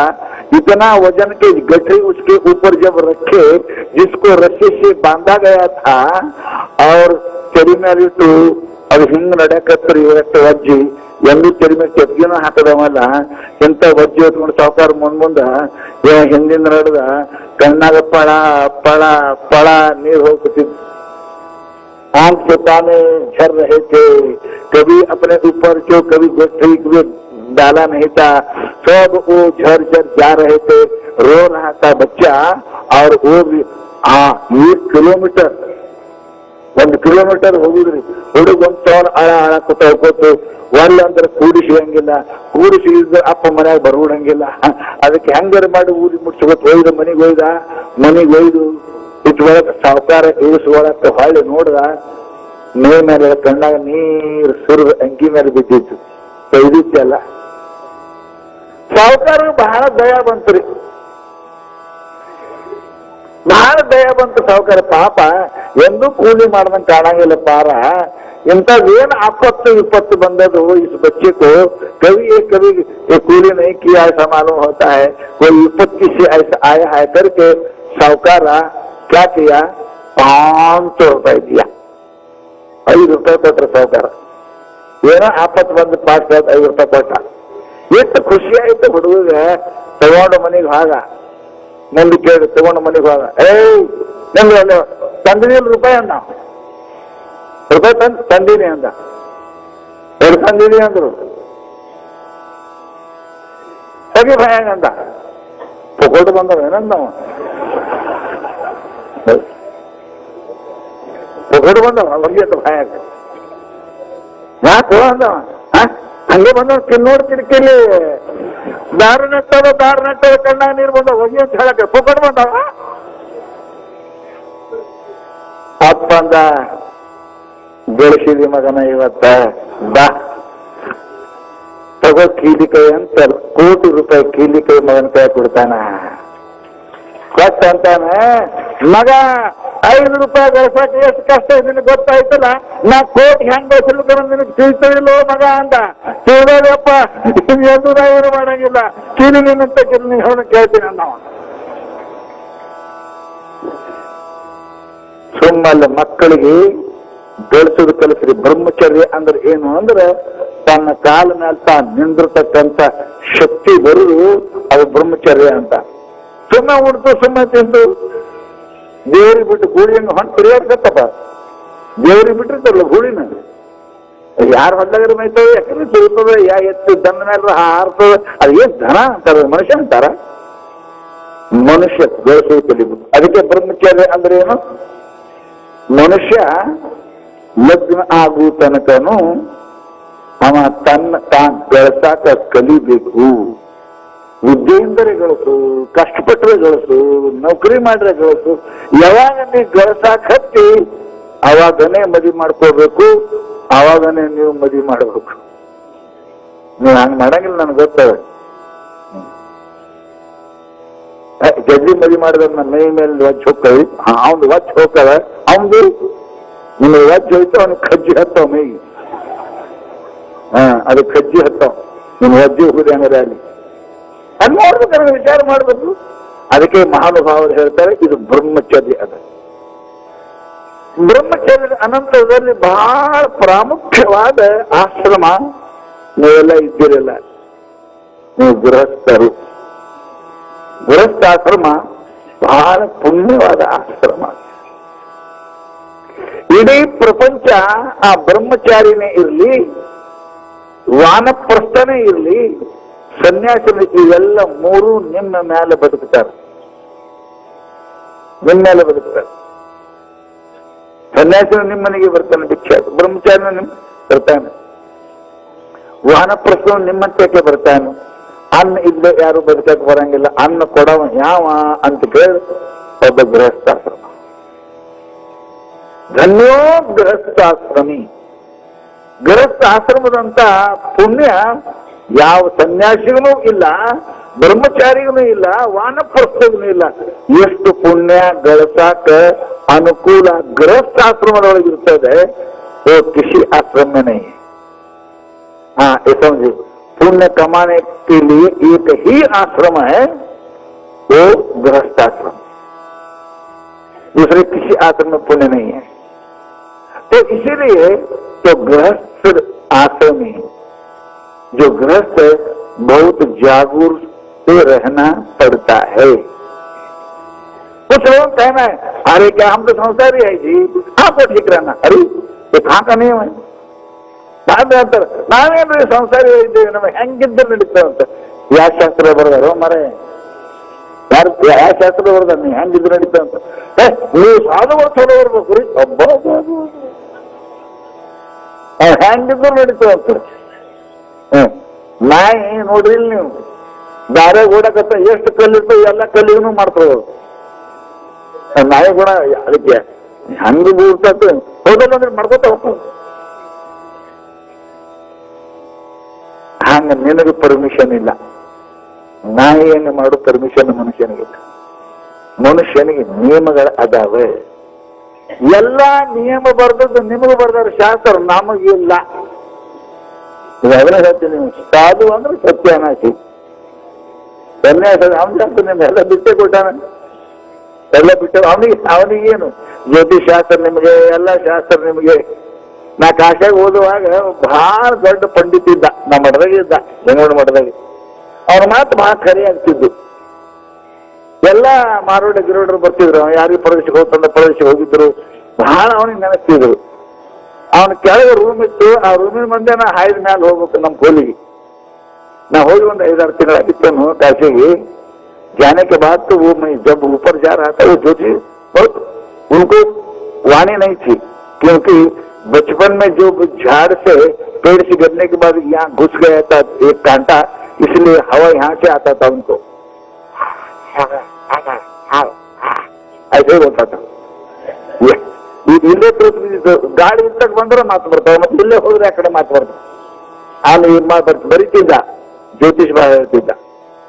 ನಾನು ಕೆಳಗಿನ ಸ್ನಾನ ಮಾಡಿ ಮೇಲೆ ಹೊಂಟಿದ್ದೆ. ಹೇ ಕುಮಾರ ಅಂದ್ರು, ಯಾಕೆ ಅಜ್ಜ ಮುಖ್ಯ ಅಂದೆ. ಹಾವೇರಿ ಅವರು ನಿಮ್ದು ಜ್ಯೋತಿಷ್ ಹೇಳ್ಬೇಕಂತೀನಿ ಅಂದ. ಯಪ್ಪ ಅಂದೆ ನಾನು, ನಂದೇ तो मुझसे अंदे तुम्हारा ज्योतिष बोलने की इच्छा हो गई मुझे. कब हो गए, क्या तुम्हारी राशि है ಅಂತ ನಾ ಆಯ್ತಾರು ಹುಟ್ಟಿನಿ ಅಂತ ಅಂತಾರ್ರಿ ಮುತ್ಯ. ನಾ ಹುಟ್ಟದ್ ನನ್ಗೆ ಹೆಂಗ್ ಗೊತ್ತಿರ್ತವ? ಆಯ್ತಾರು ಹುಟ್ಟಿನಿ, ಅಕ್ರಕ್ ಹುಟ್ಟಿನಿ ಹಿಂಗ ಅಂತಾರೆ ಅಂದ. ನಾನ್ ನೋಡಂದವ, बहुत बड़ा, बहुत अच्छा, तो बहुत बड़ा होगा अंदर. हाँ बड़ा होगा. अभी मैं छोटा हूँ, 30 साल, 22 साल का हूँ, 30 साल का होऊंगा, बड़ा होऊंगा. ನಾ ಈಗ 25 ವರ್ಷ ಅದಾವ, ಮತ್ತೆ 30 ವರ್ಷ ಬಡ ಆಗ್ತೀನಿ ನಾ. ಮತ್ತೆ ಅದೇನಿದೆ ಬಡ ಆಗ್ತೀನಿ ಇಲ್ಲ. ನಿನಗೆ ನಿಂದ ಇನ್ನು 3 ವರ್ಷ ಮೇಲೆ ಶನಿ ಬರೋದ ನಾ ನಿನಗ ಮಜೆ ಹೇಳ್ತೀನಿ. ಬರ್ಲಿ ಬರ್ತಾನಂದ್ರೆ ಯಾರು ಬೇಕಂತಾರೆ, ಬರ್ಲಿ ಅಂತ. ಆ ಬಂದು ಏನ್ ಮಾಡ್ತಾನ ಮುತ್ಯ ಅಂತ ನಾ ಕೇಳಿದೆ. ಮುತ್ಯ ಭಯಂಕರ ಕಾಡ್ತಾನವ ಅಂದ. ನನಗೇನ್ ಕಾಡ್ತಾನ ಅಂದ್ರೆ, ನನ್ನ ಹೊಲ ಇಲ್ಲ, ನನ್ನ ಮನೆ ಇಲ್ಲ, ಹೆಣ್ತಿಲ್ಲ, ಹುಟ್ಟಿದ ಮಕ್ಳು, ನನಗೇನ್ ಕಾಡೋದ ನಾವು? ಈಗ ಮೊದಲೇ ತಲೆ ಬಿಡಿಸ್ಕೊಂಡು ಹೊಂಟಿದೆ, ಮತ್ತೆ ಇದಕ್ಕಿಂತ ಹೆಚ್ಚಿಗೆ ಏನ್ ಕಾಡ್ತಾನವ ಅಂತ ಕೇಳಿದೆ. ಈಗ ಎಲ್ಲಾನು ಬಿಟ್ಟು ನನಗೆ ಇನ್ನು ಕಾಡಿದ್ರೆ ನಾನು ಹೆಣ್ ತರ್ತಾರೆ, ಮಕ್ಕಳು ಓದ್ತಿಲ್ರಿ, ಮನೆ ಬಿಡ್ತೀರಿ, ಹೊಲ ಹೋಯ್ತು, ಇದೇ ಕಾಡೋದು. ನಂದೇನು ಹೊಲ ಇಲ್ಲ, ನನ್ನ ಹೆಣ್ತಿಲ್ಲ, ನನ್ನ ಮಕ್ಕಳಿಲ್ಲ, ನನ್ನ ತೆರಿ ಇಟ್ಟು ಕೂದಲಿಲ್ಲ, ತೆರಿ ಮೇಲೆ ಹೋಗ್ಬೋದು ಯಾಕಿನಿ, ನನ್ಗೇನ್ ಕಾಡ್ತಾನ ಅಂದ. ಬರೋಬರಿ ಹೋಗಪ್ಪ ನಾವು, ನೀನು ಏನ್ ಕಾಡ್ತಾನ ಶನಿಯನ್ನ? ಅರೆ ಸೋಚನ ಇವೆಲ್ಲ ವಿಚಾರ ಮಾಡೋ ಮಾತು ಇರ್ತಾವ, ತಿಳ್ಕೊಳ್ಳೋದು ವಿಚಾರ ಮಾಡೋ ಮಾತು ಇರ್ತಾವ. ಅದಕ್ಕೇನೆ ಮಾತು ಹೇಳ್ತಾರ, ಅವ್ರಿಗೆ ನಿಯಮ ಯಾರಿಗಿಲ್ಲ. ಸನ್ಯಾಸಿ ಏನ್ ನಿಯಮ ಅದು? ಸನ್ಯಾಸಿಗೆ ನಿಯಮನೇ ಇಲ್ಲವು. ಎಲ್ಲಾ ಶಾಸ್ತ್ರ ಅವ್ರು ಬಹಳ ಮಂದಿ ಹಿಂಗಂತಾರ, ನೀವು ಸಾಧುಗಳು ನೀವು ಚಲೋ ಇರ್ಬೇಕ್ರಿ, ನಾವ್ ಹೆಂಗಿದ್ರು ನಡೀತದ, ಹೆಂಗಿದ್ರು ನಡೀತದ ಅಂತ ಯಾರು ಹೇಳ್ಯಾರಪ್ಪ? ಎಲ್ಲಿ ಹೇಳ್ಯಾರ? ಯಾವ ಪುಸ್ತಕ ಓದಿವಿ? ಬಸವಣ್ಣ ಹೆಂಗಿದ್ರು ನಡೀತದ? ಹೆಂಗಿದ್ರು ಬಸವಣ್ಣ ನಡೀತದ? ಅಲ್ಲೋ ತಮ್ಮ, ಇವೆಲ್ಲ ಬಿಟ್ಟವ್ರಿಗೆ ಹೆಂಗಾರು ಇರ್ಲಿ, ನಿನಗೆ ಗೊತ್ತಿಲ್ಲ. ಸನ್ಯಾಸಿ ಕೊಡುವಾಗ ರಾತ್ರಿ 12-1 ಬೆಳತನ ಕೊಂಡ್ರಿಸಿ, ಮುಂಜಾನೆ ಸನ್ಯಾಸಿ ಕೊಡುವಾಗ ಕಡಿಗೆ ವಿರ್ಜಾ ಹೋಮ ಅಂತ ಮಾಡಿಸ್ತಾರ. ವಿರ್ಜಾ ಹೋಮ ಅಂದ್ರೆ ಏನು? ಸತ್ ಒಳಕ ನಮ್ಮ ಶರೀರಕ್ಕೆ ನಮ್ಮ ಕಡೆಯಿಂದೇ ದಿನ ಮಾಡಿಸ್ತಾರ, ಗೊತ್ತಿಲ್ಲ? ಅದು ವಿರ್ಜಾ ಹೋಮ ಅಂತಾರ. ನಮ್ಮ ಶರೀರ ಸತ್ ನಮ್ಗ್ಯಾರು ಇದು ಮಾಡ್ಬೇಕು? ನಮ್ ದಿನ ಯಾರು ಮಾಡೋರು? ಈಗ ನೀವು ಇದ್ದೀರಿಗೂ ಮಾಡ್ತೀರಿ, ಸಾಧುಗಳು ಅವನಿಗೆ ದಿನ ಯಾರು ಮಾಡೋರು? ಎಂದು ಸಾಧು ಆಗ್ತಾರೆ ಸನ್ಯಾಸಿ, ಅವತ್ತನೇ ಆ ಶರೀರಿಗೆ ದಿನ ಸತ್ತು ಅವತ್ತೇ ಅಂತ ದಿನ ಮಾಡಿಸ್ತಾರೆ. ಮತ್ತೆ ಅವನಿಗೆ ಯಾವ ನಿಯಮ ಅದ? ಸತ್ಯ ಹೋಗ್ಯಾನ, ಅವನಿಗೆ ನಿಯಮ ಹೇಳ್ತಾರೆ. ಸಂತಕ್ಕೂ ಕೋಯಿ ನಿಯಮ ನೀವು ಹೋಗ್ತೇನೆ. ಎಲ್ಲಾ ನಿಯಮಗಳು ಗೃಹಕ್ಕೆ ಇರ್ತಾವೆ. ಅದಕ್ಕೆ ನೀವು ಬಹಳ ಲಕ್ಷ್ಯ ಇಡು. ನಮಗೇನ್ ಜರುತ್ತಿಲ್ಲ, ನಾವು ಹೆಂಗಿದ್ರೆ ಬರ್ತೇವೆ? ಇಲ್ಲ, ಎಲ್ಲಾ ಧರ್ಮ ಎಲ್ಲಾ ನಿಯಮ ನಿಮಗೆ ಅದಾವ ಪಕ್ಕದ. ಅದಕ್ಕೆ ಗೃಹಸ್ಥ ಆಶ್ರಮ ಬಹಳ ಎಚ್ಚರಿಂದ ನಡಿಬೇಕು. ನಿನ್ ಮೇಲೆ 3 ಋಣ ಅದಾವ, 3 ಋಣ. ಏನ ಮಧ್ಯಕ್ಕೆ ಏನಿಲ್ಲ, ಸಾಲ ಏನಿಲ್ಲ. ಎಲ್ಲೋ ಮಾರ ನಿನ್ನ ಮೇಲೆ 3 ಋಣ ಅದಾವ. ಪಿತೃ ಋಣ, ದೇವ ಋಣ, ಋಷಿ ಋಣ ಅಂತ 3 ಋಣ ನಿಮ್ ಮೇಲೆ ಅದಾವ. ಆ ಋಣ ಹೊತ್ತುಕೊಂಡು ಸಾಯ್ಬೇಡ್ರಿ, ಇರೋದ್ರೊಳಗೆ ಋಣ ಮುಟ್ಟಿಸ್ರಿ. ಎಷ್ಟು ಚಂದ ಹೇಳ್ರಿ. ನಮ್ಗೆ ಋಣ ಅದು ತಮ್ಮ, ನಿನ್ನ ಮೇಲೆ ದೇವ ಋಣ ಅದ. ನಿನ್ನ ಮೇಲೆ देव ऋण है आदमी के ऊपर, और ऋषि ऋण है, और पितृ ऋण है, पिता का ऋण है. ये तीनों 3 ऋणानि अपाकृत्य मनो मोक्षे निवेशित. जब तक ये 3 ऋणों से तो मुक्त नहीं होता, तुम्हारा जन्म का सार्थक नहीं होता, तो धन्य नहीं हो सकता. ಈ 3 ಋಣ ನಿಮ್ಮ ಮೇಲೆ ಅದ, ಎಲ್ಲರ ಮೇಲೆ. ಆ ಋಣದಿಂದ ಹೊರಗೆ ಆಗುವ ತನಕ ನಿಮಗೆ ಶಾಂತಿ ಸಮಾಧಾನ ಸಿಗಲಿಕ್ಕೆ ಸಾಧ್ಯ ಇಲ್ಲ. ಮೊದಲನೇ ಋಣ ಏನು? ದೇವ ಋಣ ಅದ. ದೇವ ಋಣ ಅಲ್ಲ. ನೀವು ಅಂತೀರಿ ಪರಮಾತ್ಮನ ಋಣ ಎಷ್ಟಿರ್ಬೇಕು ನಿಮ್ಮ ಮೇಲೆ? ಎಂಥ ಕಣ್ಣು ಕೊಟ್ಟಾನೆ, ಎಂಥ ಕಿವಿ ಕೊಟ್ಟಾನೆ, ಎಂಥ ಬಾಯಿ ಕೊಟ್ಟಾನೆ, ಎಂಥ ಕಾಲು ಕೊಟ್ಟಾನೆ, ಎಂಥ ಕೈ ಕೊಟ್ಟಾನೆ ಪರಮಾತ್ಮ ನಿಮಗೆ. ಬೆಳೆ ನಿಮ್ಮ ದಾನ, ಬೆಳೆ ನಿಮ್ಮ ದಾನ, ಸುಳಿದು ಸೂಸುವ ಗಾಳಿ ನಿಮ್ಮ ದಾನ. ನಿಮ್ಮ ದಾನವನ್ನು ಉಂಡು ಅನ್ಯರನ್ನು ಹೊಗಳುವ ಪುಣ್ಯಗಳನ್ನು ಏನೆಂದೇ ರಾಮನಾಥ.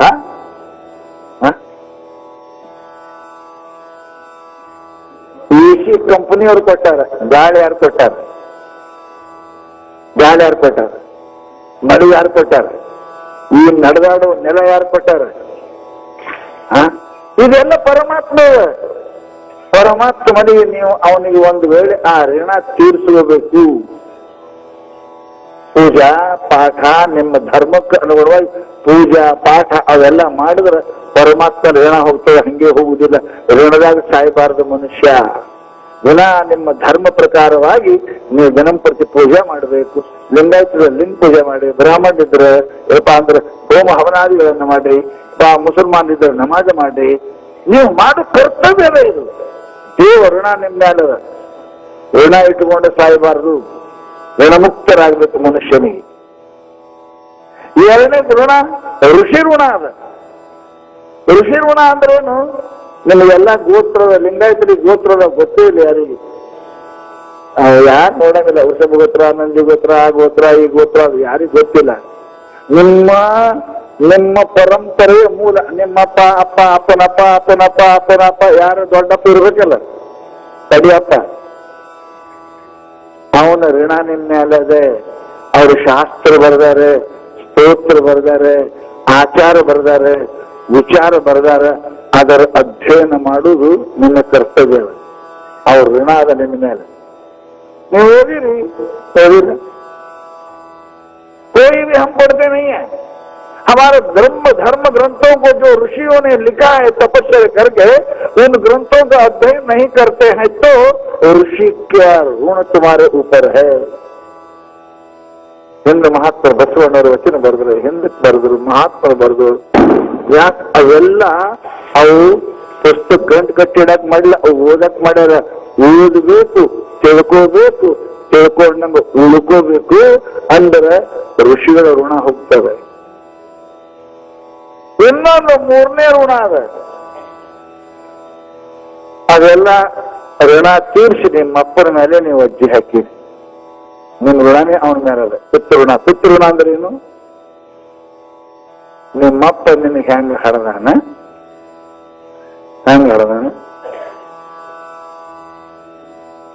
ಮಕ್ಕಳನ್ನ ಹಡಿದು ಬಹಳ ಮಜಾ ಅದರಿ. ಮಕ್ಕಳನ್ನ ಹಡಿದು ಗೊತ್ತೋಸಿ ಕೊಡ್ರಿ ನಿಮಗೆ. ಮಕ್ಕಳ ಹಡಿಯುವುದು ಒಂದು ಯಜ್ಞ. ಅದು ಮಕ್ಕಳನ್ನ ಹಡಿಯೋದು ಏನಂತಿಕೊಂಡ್ರಿ ನೀವು? ಒಂದು ಯಜ್ಞ ಮಾಡಿದಷ್ಟು ಪುಣ್ಯ ಅದ ಮಕ್ಕಳನ್ನ ಹಡಿ. ಹಂಗ ಮಾಡಿದ್ರೆ ಗಂಡ ಹೆಂಡತಿ ಕೂಡುದು ಅಂದ್ರೆ ಹಂಗಲ್ಲದು. ಬಾಳ ವ್ಯವಸ್ಥೆ ಮಾಡ್ಯಾರ ಶಾಸ್ತ್ರಗಾರರು. ಹ್ಯಾಂಗ್ ಕೂಡಬೇಕು, ಎಂದು ಕೂಡಬೇಕು, ಯಾವ ಭಾವದಿಂದ ಕೂಡಬೇಕು. ಅಲ್ಲ ಗಂಡ ಹೆಂಡತಿ ಕೂಡುತ್ತ ಮೊದಲು ಪರಮಾತ್ಮನ ಪ್ರಾರ್ಥನೆ ಮಾಡ್ಬೇಕಂತ ಹೇಳ್ಯಾರ. ಹೇ ಭಗವಂತ, ಹೇ ಪರಮಾತ್ಮ, ನಮ್ಮ ಕುಲ ಉದ್ಧಾರ ಮಾಡ್ತಕ್ಕಂಥ ಪುತ್ರಿ ನಾನು ಕೊಡುವಂತ ಪರಮಾತ್ಮನಿಗೆ ಅದೊಂದು ಯಜ್ಞ ಅದ. ಭಗವಂತ ಬರದಾನ ಭಗವದ್ಗೀತೆಯಲ್ಲಿ ಯಜ್ಞ ಅದ. ಹೆಂಗ ಅಗ್ನಿ ಕುಂಡದೊಳಗೆ ನೀವು ಹಾಲು ತುಪ್ಪ ಹಾಕ್ತೀರಿ, ಹಂಗ ಹೆಂಡತಿ ಯೋನಿ ಎಂಬ ಕುಂಡದಲ್ಲಿ ನಿಮ್ಮ ವೀರ್ಯವೆಂಬ ಸಾಮಗ್ರಿ ಹಾಕ್ತೀರಿ. ಅದು ಸಾಮಾನ್ಯ ಅಲ್ಲ. ಯಜ್ಞ ಅಂದ್ರ ಅಡಿವಂದ್ರೆ ಸಾಮಾನ್ಯ ಅಲ್ಲ, ಅದೊಂದು ಯಜ್ಞ ಅದ. ಯಜ್ಞ ಅದ. ಪವಿತ್ರವಾಗಿ ಒಳ್ಳೆಯ ಮನಸ್ಸಿನಿಂದ, ಕಾಮಭಾವನೆ ಇಲ್ಲದೆ ಪ್ರೇಮ ಭಾವನೆಯಿಂದ ಸತಿಪತಿಗೆ ಒಂದಾದ ಭಕ್ತಿ ಹಿತವಪ್ಪಡು ಶಿವನಿಗೆ ಅಂತ ಬಸವಣ್ಣ ಬರ್ದಾನೆ. ಶ್ರೇಷ್ಠ ಧರ್ಮ ಬಹಳ ದೊಡ್ಡ ಧರ್ಮಪ್ಪ, ಬಹಳ ದೊಡ್ಡದ. ನಿಮ್ ಮನೆ ಒಳ್ಳೆ ಮಕ್ಕಳು ಹುಡ್ತಾವೆ. ಒಳ್ಳೆ ಭಾವನೆಯಿಂದ ಸತಿಪತಿ ಒಂದಾದ್ರು ಒಳ್ಳೆ ಮಕ್ಕಳು ನಿಮ್ಮ ಹಚ್ಚಕ್ ಹೋಗ್ತಾವ. ಜಾಕಿ ಭಾವನಾ ಜಯಿಸಿ ಅವ್ರಿಗೆ ಮೂರಕ್ಕೆ ದೀಕ್ಷಿ ಕೈಸಿ, ಅದಕ್ಕೆ ಲಕ್ಷ್ಯ ಇರ್ಬೇಕು. ಹಂಗ ಗೃಹಸ್ಥ ಧರ್ಮದ ಮಕ್ಕಳು ನಡಿ ಬಹಳ ದೊಡ್ಡ ಕರ್ತವ್ಯ ಯಜ್ಞದ. ನಿಮ್ಮಪ್ಪ ನಿನಗೆ ಹೆಂಗ ಕುಲ ಉದ್ಧಾರ ಮಾಡತಕ್ಕಂತ ನಿನ್ನೊಬ್ಬ ಮಗನ್ನ ಹಡ್ದಾನೆ, ಹಾಗ ನೀನು ವಂಶ ಉದ್ಧಾರ ಮಾಡು ಒಬ್ಬ ಮಗನ ಹಡದಿ ಅಂದ್ರೆ ಅಪ್ಪನ ಋಣದಿಂದ ಹೊರಗಾದಂಗಾಯ್ತು. ಹಂಗಲ್ಲ, ಸರಿ ಕುಡಿ ಮಗ, 50 ಮಗ ಹರಿದ ಋಣ ಹೋಗುವುದಿಲ್ಲ. ಸಂತಾನ ಕುಲ ಉದ್ಧಾರ ಮಾಡು, ವಂಶ ಉದ್ಧಾರ ಮಾಡು ಮಗನನ್ನ, ಧರ್ಮವಂತ ಮಗನನ್ನ ಹಡದ್ರ ಅಪ್ಪನ ಋಣ ಹೋಗ್ತದೆ. ಬೇರೆ ಕುಡಿಯವ ತಿನ್ನವ ಭಯವ ಅಂತ ಮಗನ ಹಡದ್ರ ನೀವು 1 ಗಂಟೆ ಹಡದಿರಿ, ಅಲ್ಲಿ ಅಪ್ಪನ ಮೇಲೆ ಋಣ ಆಗಿರ್ಬೇಕು ನೀವು ಹಡದದ್ದು. ಅಂತ ಮಕ್ಕಳನ್ನ ಹಡದ ಋಣ ತೀರುವುದಿಲ್ಲ. ವಂಶ ಉದ್ಧಾರ ಕುಲ ಉದ್ಧಾರ ಮಕ್ಕಳನ್ನ ಹಡದ ಋಣ ತೀರುತ್ತದೆ. ಈ 3 ಋಣ ಅದಾವ. ದೇವಋಣ, ಪಿತೃಋಣ, ಋಷಿ ಋಣ ಅಂತ ಈ 3 ಋಣ ಕಳ್ಕೊಳ್ಳುವುದು ಗೃಹಸ್ಥನ ಕರ್ತವ್ಯ ಅದ. ಗೃಹಸ್ಥ ಇವು 3 ಮಾಡಬೇಕು. ಮಕ್ಕಳನ್ನ ಹಡಿಬೇಕು. ಆಮೇಲೆ ಏನಪ್ಪಾ ಅಂತ ಕೇಳಿದ್ರೆ ದಿನಂಪ್ರತಿ ಧರ್ಮ ಗ್ರಂಥಗಳನ್ನು ಅಧ್ಯಯನ ಮಾಡಬೇಕು. ಆಮೇಲೆ ಏನಪ್ಪಾ ಅಂತ ದಿನ ಪೂಜಾ ಪಾಠ ಮಾಡಬೇಕು. ಅವನಿಗೆ ಗೃಹಸ್ಥ ಅಂತಾರೆ. ಇಲ್ಲಾಂದ್ರೆ ಗೃಹಸ್ಥ ಅಲ್ಲ. ನನ್ನ ಹೇಳ್ತಾರೆ, ದನ ಹೆಂಗ ಒಂದಕ್ಕೊಂದು ಕೂಡ್ತಾವ, ಹಂಗ ದನದ ವ್ಯವಹಾರ ಅಂತ ಕರಿತದ, ಧರ್ಮದ ವ್ಯವಹಾರ ಅಂತ ಕರಂಗಿಲ್ಲ ಪುಣ್ಯಾತ್ಮರು. ಅದಕ್ಕೇನಪ್ಪಾ ಅಂತ ಕೇಳಿದ್ರೆ ಗೃಹಸ್ಥ ಧರ್ಮ ಪ್ರಾಬಲ್ಯವಾಗಿರ್ತಕ್ಕಂಥ ಧರ್ಮ. ನೀವು ಆ ಕೆಲಸ ಮಾಡಿದ್ರೆ ನಿಮ್ಮ ಮನೆಗೆ ಪರಮಾತ್ಮ ಬರ್ತಾನೆ, ಸ್ವಂತ ಬರ್ತಾನೆ. ನೀವು ಸಾಮಾನ್ಯ ಯೋಗ್ಯ ಗೃಹಸ್ಥರಾಗಿ ಉಳಿದ್ರಿ ಹುಡ್ಕೋತ ಬರ್ತಾರ್ರಿ ಮಹಾತ್ಮರು. ನಿಮ್ಮ ಮನೆ ಹುಡ್ಕೋತ ಬರ್ತಾರೆ. ಅಂಥ ಮನೆ ಇರಬೇಕು, ಅಂಥ ಮಕ್ಕಳು ಹೆಂಡ್ರು ಇರಬೇಕು. ಅಂತಲ್ಲಿ ಮಹಾತ್ಮರೇನಪ್ಪ ಅಂದ್ರೆ ಆಗಮನ ಮಾಡ್ತಾರೆ. ಪರಮಾತ್ಮ ಬರ್ತಾನೆ ಅವ್ರ ಮನೆಗೆ, ಪರಮಾತ್ಮ ಬರ್ತಾನೆ. ರಾಮ ಸುಮ್ಮನೆ ಹುಟ್ಟಲಿಲ್ಲ ಅವ್ರ ಮನೆಯಾಗ. ಯಶೋಧನ ಹೊಟ್ಟೆಗೆ ರಾಮ ಹಂಗೆ ಬರ್ಲಿಲ್ಲ. ಅನಂತ ಕಾಲ ನೀವೇನಪ್ಪಾ ಅಂತ ನನಗೆ ಒಲಿಯಬೇಕೆಂದು ಜಪ ತಪ ಮಾಡುತ್ತಿರ್ತೇನಯ್ಯ ಅಂತ ಅಕ್ಕಮಾದೇವಿ ಹೇಳಿದಂಗೆ ಅವರು ನಮ್ಮ ಹೊಟ್ಟೆಗೆ ಪರಮಾತ್ಮ ಬರ್ಲಿ ಅಂತ ಜನ್ಮಾಂತರಗಳು ತಪಶ್ಚರ್ಯ ಮಾಡಿರು ಅಂತ ತಿಳ್ಕೊಂಡೆ ಅವ್ರ ಹೊಟ್ಟೆಗೆ ಕೃಷ್ಣ ರಾಮ ಹುಟ್ಟಿದ್ದಾರೆ. ಕೇಳಿರಿ ನೀವು. ಅದಕ್ಕೆ ಇದೊಂದು ಗಂಡ ಹೆಂಡತಿ ಸಂಬಂಧ ಯಜ್ಞ ಅದ. ಇದು ಪವಿತ್ರ ಕೆಲಸದ ಅಂತಹ ಗೃಹಸ್ಥಾಶ್ರಮ ಧನ್ಯೋ ಗೃಹಸ್ಥಾಶ್ರಮಿ ಅಂತ ಹೇಳ. ಆಮೇಲೆ ಶಂಕರ ದಿಗ್ವಿಜಯ ಅಂತ ಒಂದು ಗ್ರಂಥ ಅದ. ಅದ್ರೊಳಗೆ ಬರ್ದಾರ ಗೃಹಸ್ಥ ಎಲ್ಲಿ ತನಕ ಇರಬೇಕು, ಗೃಹಸ್ಥ ಎಲ್ಲಿ ತನಕ ಇರಬೇಕು. ಗಂಗಾಣಿಕೆ ಮಾಡ್ಕೋಬೇಕಾ ಮತ್ತೆ ಹೇಳಿದ್ರು ಎಲ್ಲಿ ತನಕ ಗೃಹಸ್ಥ ಆಗಿರಬೇಕು ನಿಮ್ಮ ಪ್ರಕಾರ ಅಂದ್ರೆ ಹೇಳ್ತೀನಿ. ಗಾಡಿ ಕೊಂಡಿರ್ತಕ್ಕ ಗೃಹಸ್ಥ ಆಗಿರ್ಬೇಕು. ನೀವು ಎದೋರು ಹುಣಸೆ ಮುಪ್ಪಾದರೆ ಹುಳಿ ಮುಪ್ಪೆ. ಈ ಗಾಡಿ ಚಲ್ತಿಕ ನಮ್ ಗಾಡಿ. ಗೃಹಸ್ಥ ಎಂತಾಗಿ ಇರಬೇಕು ಅಂತ ಕೇಳ್ರಿ. ನಿಮಗೆ ಟೈಮ್ ಹೇಳ್ಬಿಡ್ತೀನಿ, ಇನ್ನೂ ಬಹಳ ವರ್ಷ ಆದ. ಗೃಹಸ್ಥ ಎಲ್ಲಿ ತನಕ ಇರಬೇಕು ಅಂದ್ರೆ ನಿಮ್ಗೊಂದು ಮಾತು ಹೇಳ್ತೇನೆ.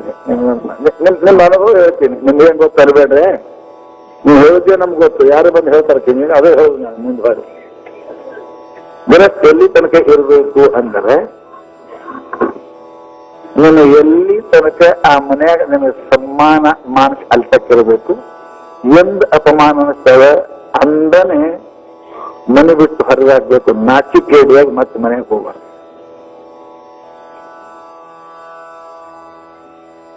ಹಂಗಂದ್ರೆ ಏನು ಸ್ವಾಮಿ ನಿಮ್ ಸುಮ್ಸ ಹೇಳ್ತೀವಿ.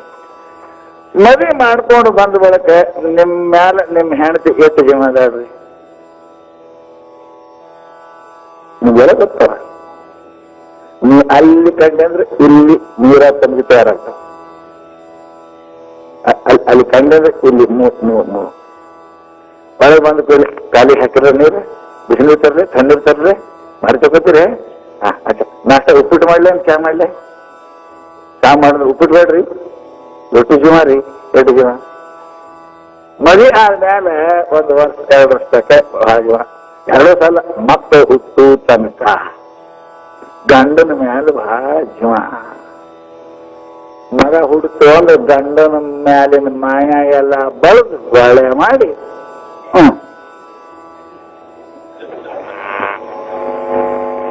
ಇಟ್ಟು ಹುಷಾರಿರ್ತಾರೆ ಹೆಣ್ಮಕ್ಳು.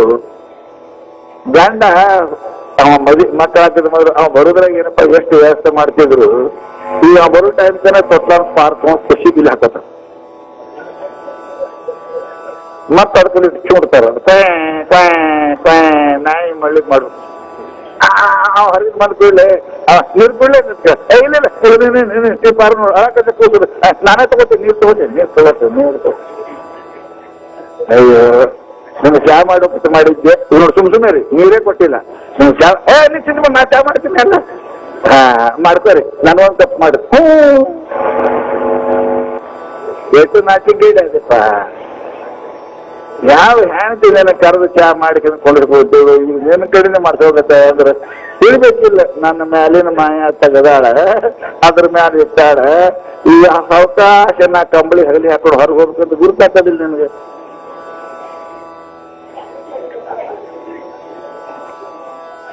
बुद्धिमानों को इशारा ही काफी है, ये जिसको बुद्धि है उसको इशारा है.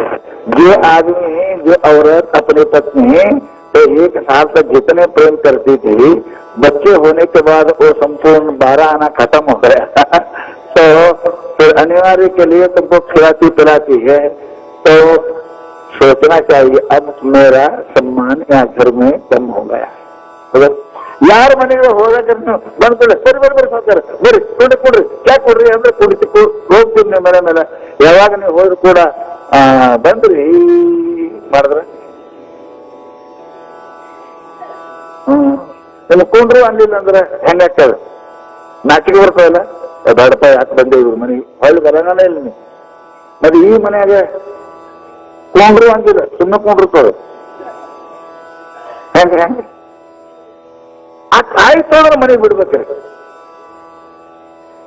ನಾ ಲಕ್ನೋದಾಗ ಆದದ್ದು ಕಥೆ ಹೇಳ್ತೀನಿ. ಲಕ್ನೋದಾಗ ಒಬ್ರು ದೊಡ್ಡ ಶ್ರೀಮಂತರು 4 ಮಂದಿ ಮಕ್ಕಳು, ಗಂಡ ಹೆಂಡತಿ 2 ಅಂತಸ್ತಿನ ಮನಿ, ಮಕ್ಕಳೆಲ್ಲ ದೊಡ್ಡ ಆಫೀಸರು. ಅವ್ರ ಮದುವೆ ಆಯ್ತು, ಎಲ್ಲಾರು ಹಾದ್ರು. ಗಂಡ ಹೆಂಡತಿ ಇಬ್ಬರೇ ಇರ್ತೀರಿ. ದಿನಂಪ್ರತಿ ಅವನ ನಿಯಮ ಏನು ಅಂತೇಳಿ ಊಟ ಮಾಡಿದ್ರೆ ತಿರುಗಾಡ ಮೇಲೆ ಮಲಗು ಟೈಮ್ 1 ಗ್ಲಾಸ್ ಹಾಲು ತಂದು ಕುಡ್ತೀವಿ. ಹೆಂಡತಿ ಆದದ್ದು ಘಟನೆ ಹೇಳ್ತೀನಿ. 1 ग्लास हाथ में कुड़िल्लू तो रोज वो सब बच्चे तो नौकरी जाते थे, कोई नहीं घर में, दोनों बुढ़ा और रोज उसकी आदत थी और उसका नियम था, खाने के बाद थोड़ा टहलने के बाद जब सोने जाते थे तब 1 ग्लास दूध देती थी बेचारी औरत, बूढ़ी पत्नी देती थी. जब हुआ क्या, जब गर्मी का दिन आया, सब नौकर के जो बच्चे थे अपने पत्नी और बच्चों को लेकर के आ गए घर. ಏನಾಯ್ತು ಅಂತ ಹೇಳಿದ್ರೆ ಬ್ಯಾಸಿಗೆ ಸೂಟಿ ಬಿಡ್ತು, ನೌಕರಿ ಸೂಟಿ ಇರುತ್ತೆ. ಎಲ್ಲರೂ 4 ಮಂದಿ ಅಣ್ಣತಮ್ಮರು ಬಂದ್ರು, ಅವ್ರ ಹೆಂಡ್ರು ಬಂದ್ರು, ಅವ್ರ ಮೊಮ್ಮಕ್ಕಳು ಬಂದ್ರು. ಬಂದ್ಕಿಂದ ಎಲ್ಲಾರು ಅಜ್ಜಿ ಆಯಿ ಅಜ್ಜಿ ಅಂತೆಲ್ಲ ಸುತ್ತು ಮಕ್ಕಳು ನೋಡ್ಕೊಳ್ಳಿ ಕೂತಿದ್ದೆಲ್ಲ. ದಿನಂಪ್ರತಿ ಏನಪ್ಪಾ ಅಂದ್ರೆ ಉಣಸು ತಿನಸು ಮಾತಾಡೋದು ಕುಂಡ್ರಕ್ಕಿ ಆಯಿ. ಒಂದ್ ದಿವ್ಸ ಏನಾಯ್ತು ಅಂದ್ರೆ ಬಂದು 1-8 ದಿನ ಆದ ಕೂಡಲೇ ದಿನ ಹಾಲು ಇಡಕ್ಕಿ ಮೊಮ್ಮಕ್ಕಳ ಜೊತೆಗೆ ಪ್ರೀತಿ ಮಾತಾ ಕತ್ಯಾಗ ಅವ ಮುದುಕ ಸಾಹೇಬ್ ಹೋಗಿ ಒಳಗ್ ಕುಂತ ಹಾಲು ತಂದು ಕೊಡೋದು ಮರೆತಳು. ಯಾವ दूध लाके देना वो भूल गई अज्जी माता ने दूध लाके देना भूल गई तो बेचारा अब आएगी तब आएगी.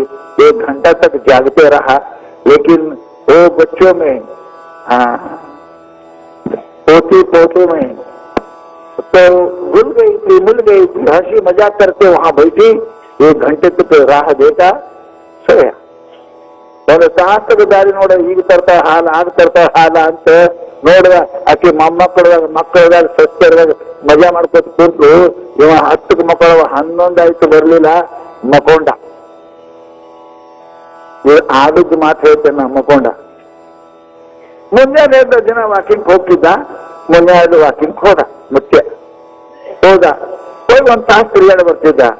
ಹೋದ, 1 ತಾಸು ಆಯ್ತು ಬರ್ಲಿಲ್ಲ, 2 ತಾಸು ಬರ್ಲಿಲ್ಲ, 3 ತಾಸು ಆಯ್ತು ಬರ್ಲಿಲ್ಲ, ಮಧ್ಯಾಹ್ನ ಆದ್ರೂ ಬರ್ಲಿಲ್ಲ, ಹೊತ್ತು ಮುಣುಗುದ್ರು ಬರ್ಲಿಲ್ಲ. ಆದವ ಆ ಕಡೆ ಹೋದ,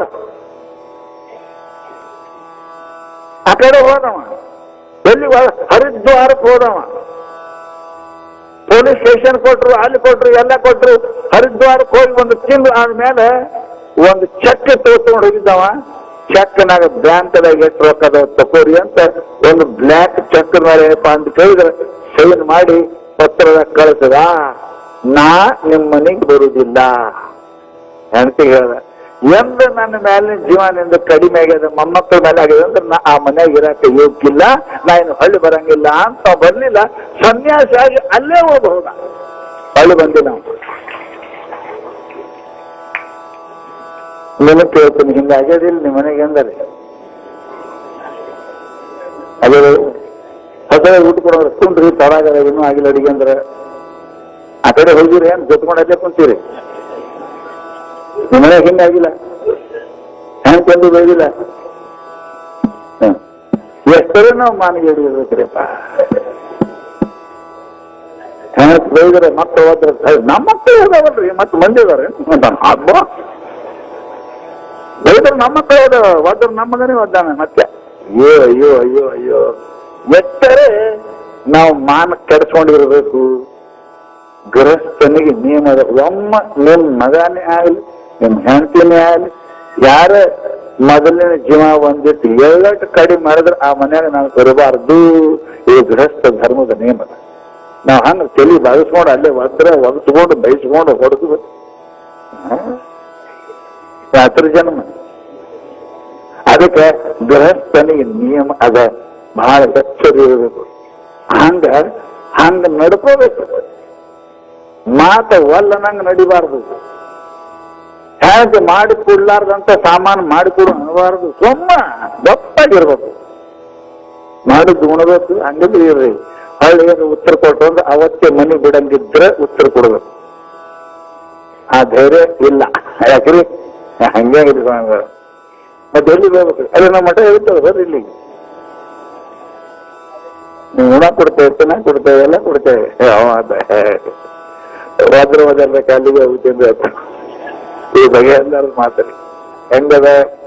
ಇದು ಬಹಳ ಕಠಿಣದಪ್ಪ. ಅದಕ್ಕೆ ಗೃಹಸ್ಥನಾಗುವುದು ಸರಳ ಅಂತ ನೀವು ತಿಳ್ಕೋಬೇಡ್ರಿ. ಅತೀವ ಕಠಿಣದ ಗೃಹಸ್ಥ ಆಗೋದು. ಸಮಸ್ತ ಜವಾಬ್ದಾರಿ ಅವನ ಮೇಲೆ ಅದ. ಎಲ್ಲ ಆಶ್ರಮಗಳ, ಎಲ್ಲ ಧರ್ಮದ, ಎಲ್ಲ ಋಷಿಗಳ ಜವಾಬ್ದಾರಿ ನಿಮ್ಮ ಮೇಲದ. ಪುಣ್ಯಾತ್ಮರೇ, ಅದನ್ನ ನೀವು ತಪ್ಪಲಾರ್ದ ನಡ್ಕೊಂಡು ಹೋಗ್ಬೇಕು. ಅದರಾಗ ಕಪಟ ಮೋಸ ಯಾವುದಿಲ್ಲ. ಕಪಟ ಮಾಡಿದ್ರೆ ಏನೂ ಹಂಗಿಲ್ಲ. ನಮ್ ಮಂದಿ ಏನಂತಾರೆ? ಕಪಾಟ ಅಂತಾರ ನೋಡ್ರಿ. ಇಲ್ಲ, ಕಪಾಟ ಅಂದ್ರೆ ಏನ್ರಿ? ಗೊತ್ತೇನು? ಕಪಾಟ ಏನೇ? ಕಪಟ ಏವ ಕಪಾಟ. ಕಪಾಟ ಏನೇ? ಮುಚ್ಚುವುದು. ಕಪಾಟ ಮುಚ್ಚುವಾಗ ಏನು ಕಾಣ್ತದೆ ಒಳಗೆ ಏನಾದ್ರು ಕಾಣ್ತದೆ? ನಿಮ್ಗೆ ಕಾಣಂಗಿಲ್ಲ. ಮುಚ್ಚೋದಕ್ಕೆ ಕಪಾಟ ಅಂತಾರ. ಕಪಾಟ ಅಂದ್ರೆ ಒಳಗಿಂದ ಕಾಣ್ಲಾರ್ದಂಗ ಮಾಡೋದಕ್ಕೆ ಕಪಾಟ ಅಂತಾರ. ಹಂಗ ಕಪಟವು ನಿಮ್ಮ ಒಳಗಿರುವ ಪರಮಾತ್ಮನನ್ನ ಕಾಣದಂಗ ಮಾಡ್ತದ ಮಾರಾಯ. ಆ ಕಪಟ ಮಾಡಬೇಡ, ಇದ್ದಂಗ ಸ್ವಚ್ಛ ಇದ್ದಂಗ ಇರಾಕಲಿ ಅಂತ ಮಹಾನುಭಾವರು ಅಂಥ ಆಶ್ರಮಗಳನ್ನು ನೀನು ಆಚರಿಸುವಂತೆ ಹೇಳಿದ್ದಾರೆ. ಪುಣ್ಯಾತ್ಮರು, ಬಹಳ ಸಂತೋಷ. ಕಡೆ ದಿವಸ ರಾತ್ರಿ ಇವತ್ತ ಬಹಳ ಜನ ಇವತ್ತು ಬಂದಿರಿ ಅಂದ್ರೂ ಕಡಿಮೆ ಬಂದಿರಿ. ಯಾಕೆ? ಟಿಕೆಟ್ ಸಿಗಂಗಿಲ್ಲ. ಏನ್ ಮಾಡೋದು? 500 ರೂಪಾಯಿ ಕೊಟ್ಟ ಟಿಕೆಟ್ ಕೊಡಂಗಿಲ್ಲ, ಚಿಲ್ಲರಿಲ್ಲ, ಟಿಕೆಟ್ ಕೊಡಂಗಿಲ್ಲ, ಬರಾಕರೆ ರೊಕ್ಕಿಲ್ಲ.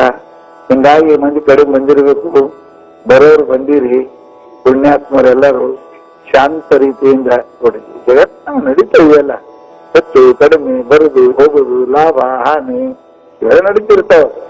ಅವೆಲ್ಲ ಸಂಭಾಳಿಸಿಕೊಂಡು ಏನಾದರೂ ಪರಮಾತ್ಮನನ್ನ ಸದ್ಗುರುವಿನನ್ನ ಮರೆಯಲಾರದಂಗೆ ನಾವು ನಮ್ಮ ಬದುಕು ನಿರೂಪಿಸಬೇಕು, ಬದುಕು ರೂಪಿಸಬೇಕು ಅಂತ ಸದ್ಬುದ್ಧಿ ಪರಮಾತ್ಮನ ಮೇಲೆ ಕೊಳ್ಳಿ ಅಂತ ಹೇಳಿ ಎರಡು ಮಾತುಗಳನ್ನು ಮುಗಿಸ್ತಾ ಇದ್ದೇವೆ. ಪರಮ ಪೂಜ್ಯ ಗುರುದೇವರ ಅಡಿಗ ಅವರುಗಳಲ್ಲಿ ಅಭಿವಂದನೆಗಳನ್ನ ಸಮರ್ಪಣೆ ಮಾಡಿ ಇನ್ನು ಮುಂದೆ ಸದ್ಗುರುಗಳ ಅಲಂಕಾರ ಸೇವೆ ಒಂದು 10 ನಿಮಿಷದಲ್ಲಿ ಮುಗಿತದೆ. ಪ್ರಸಾದಾನಿಗಳಾಗಿರ್ತಕ್ಕಂಥ ಶ್ರೀಮತಿ ಸುನೀತಾ ವಿಶ್ವನಾಥ್ ಪುಣ್ಯಶೆಟ್ಟಿ ಬೀದರ್ ಅವ್ರು ಬಂದು ಸದ್ಗುರುಗಳಿಂದ ಆಶೀರ್ವಾದವನ್ನು ಪಡೆದುಕೊಳ್ಬೇಕು.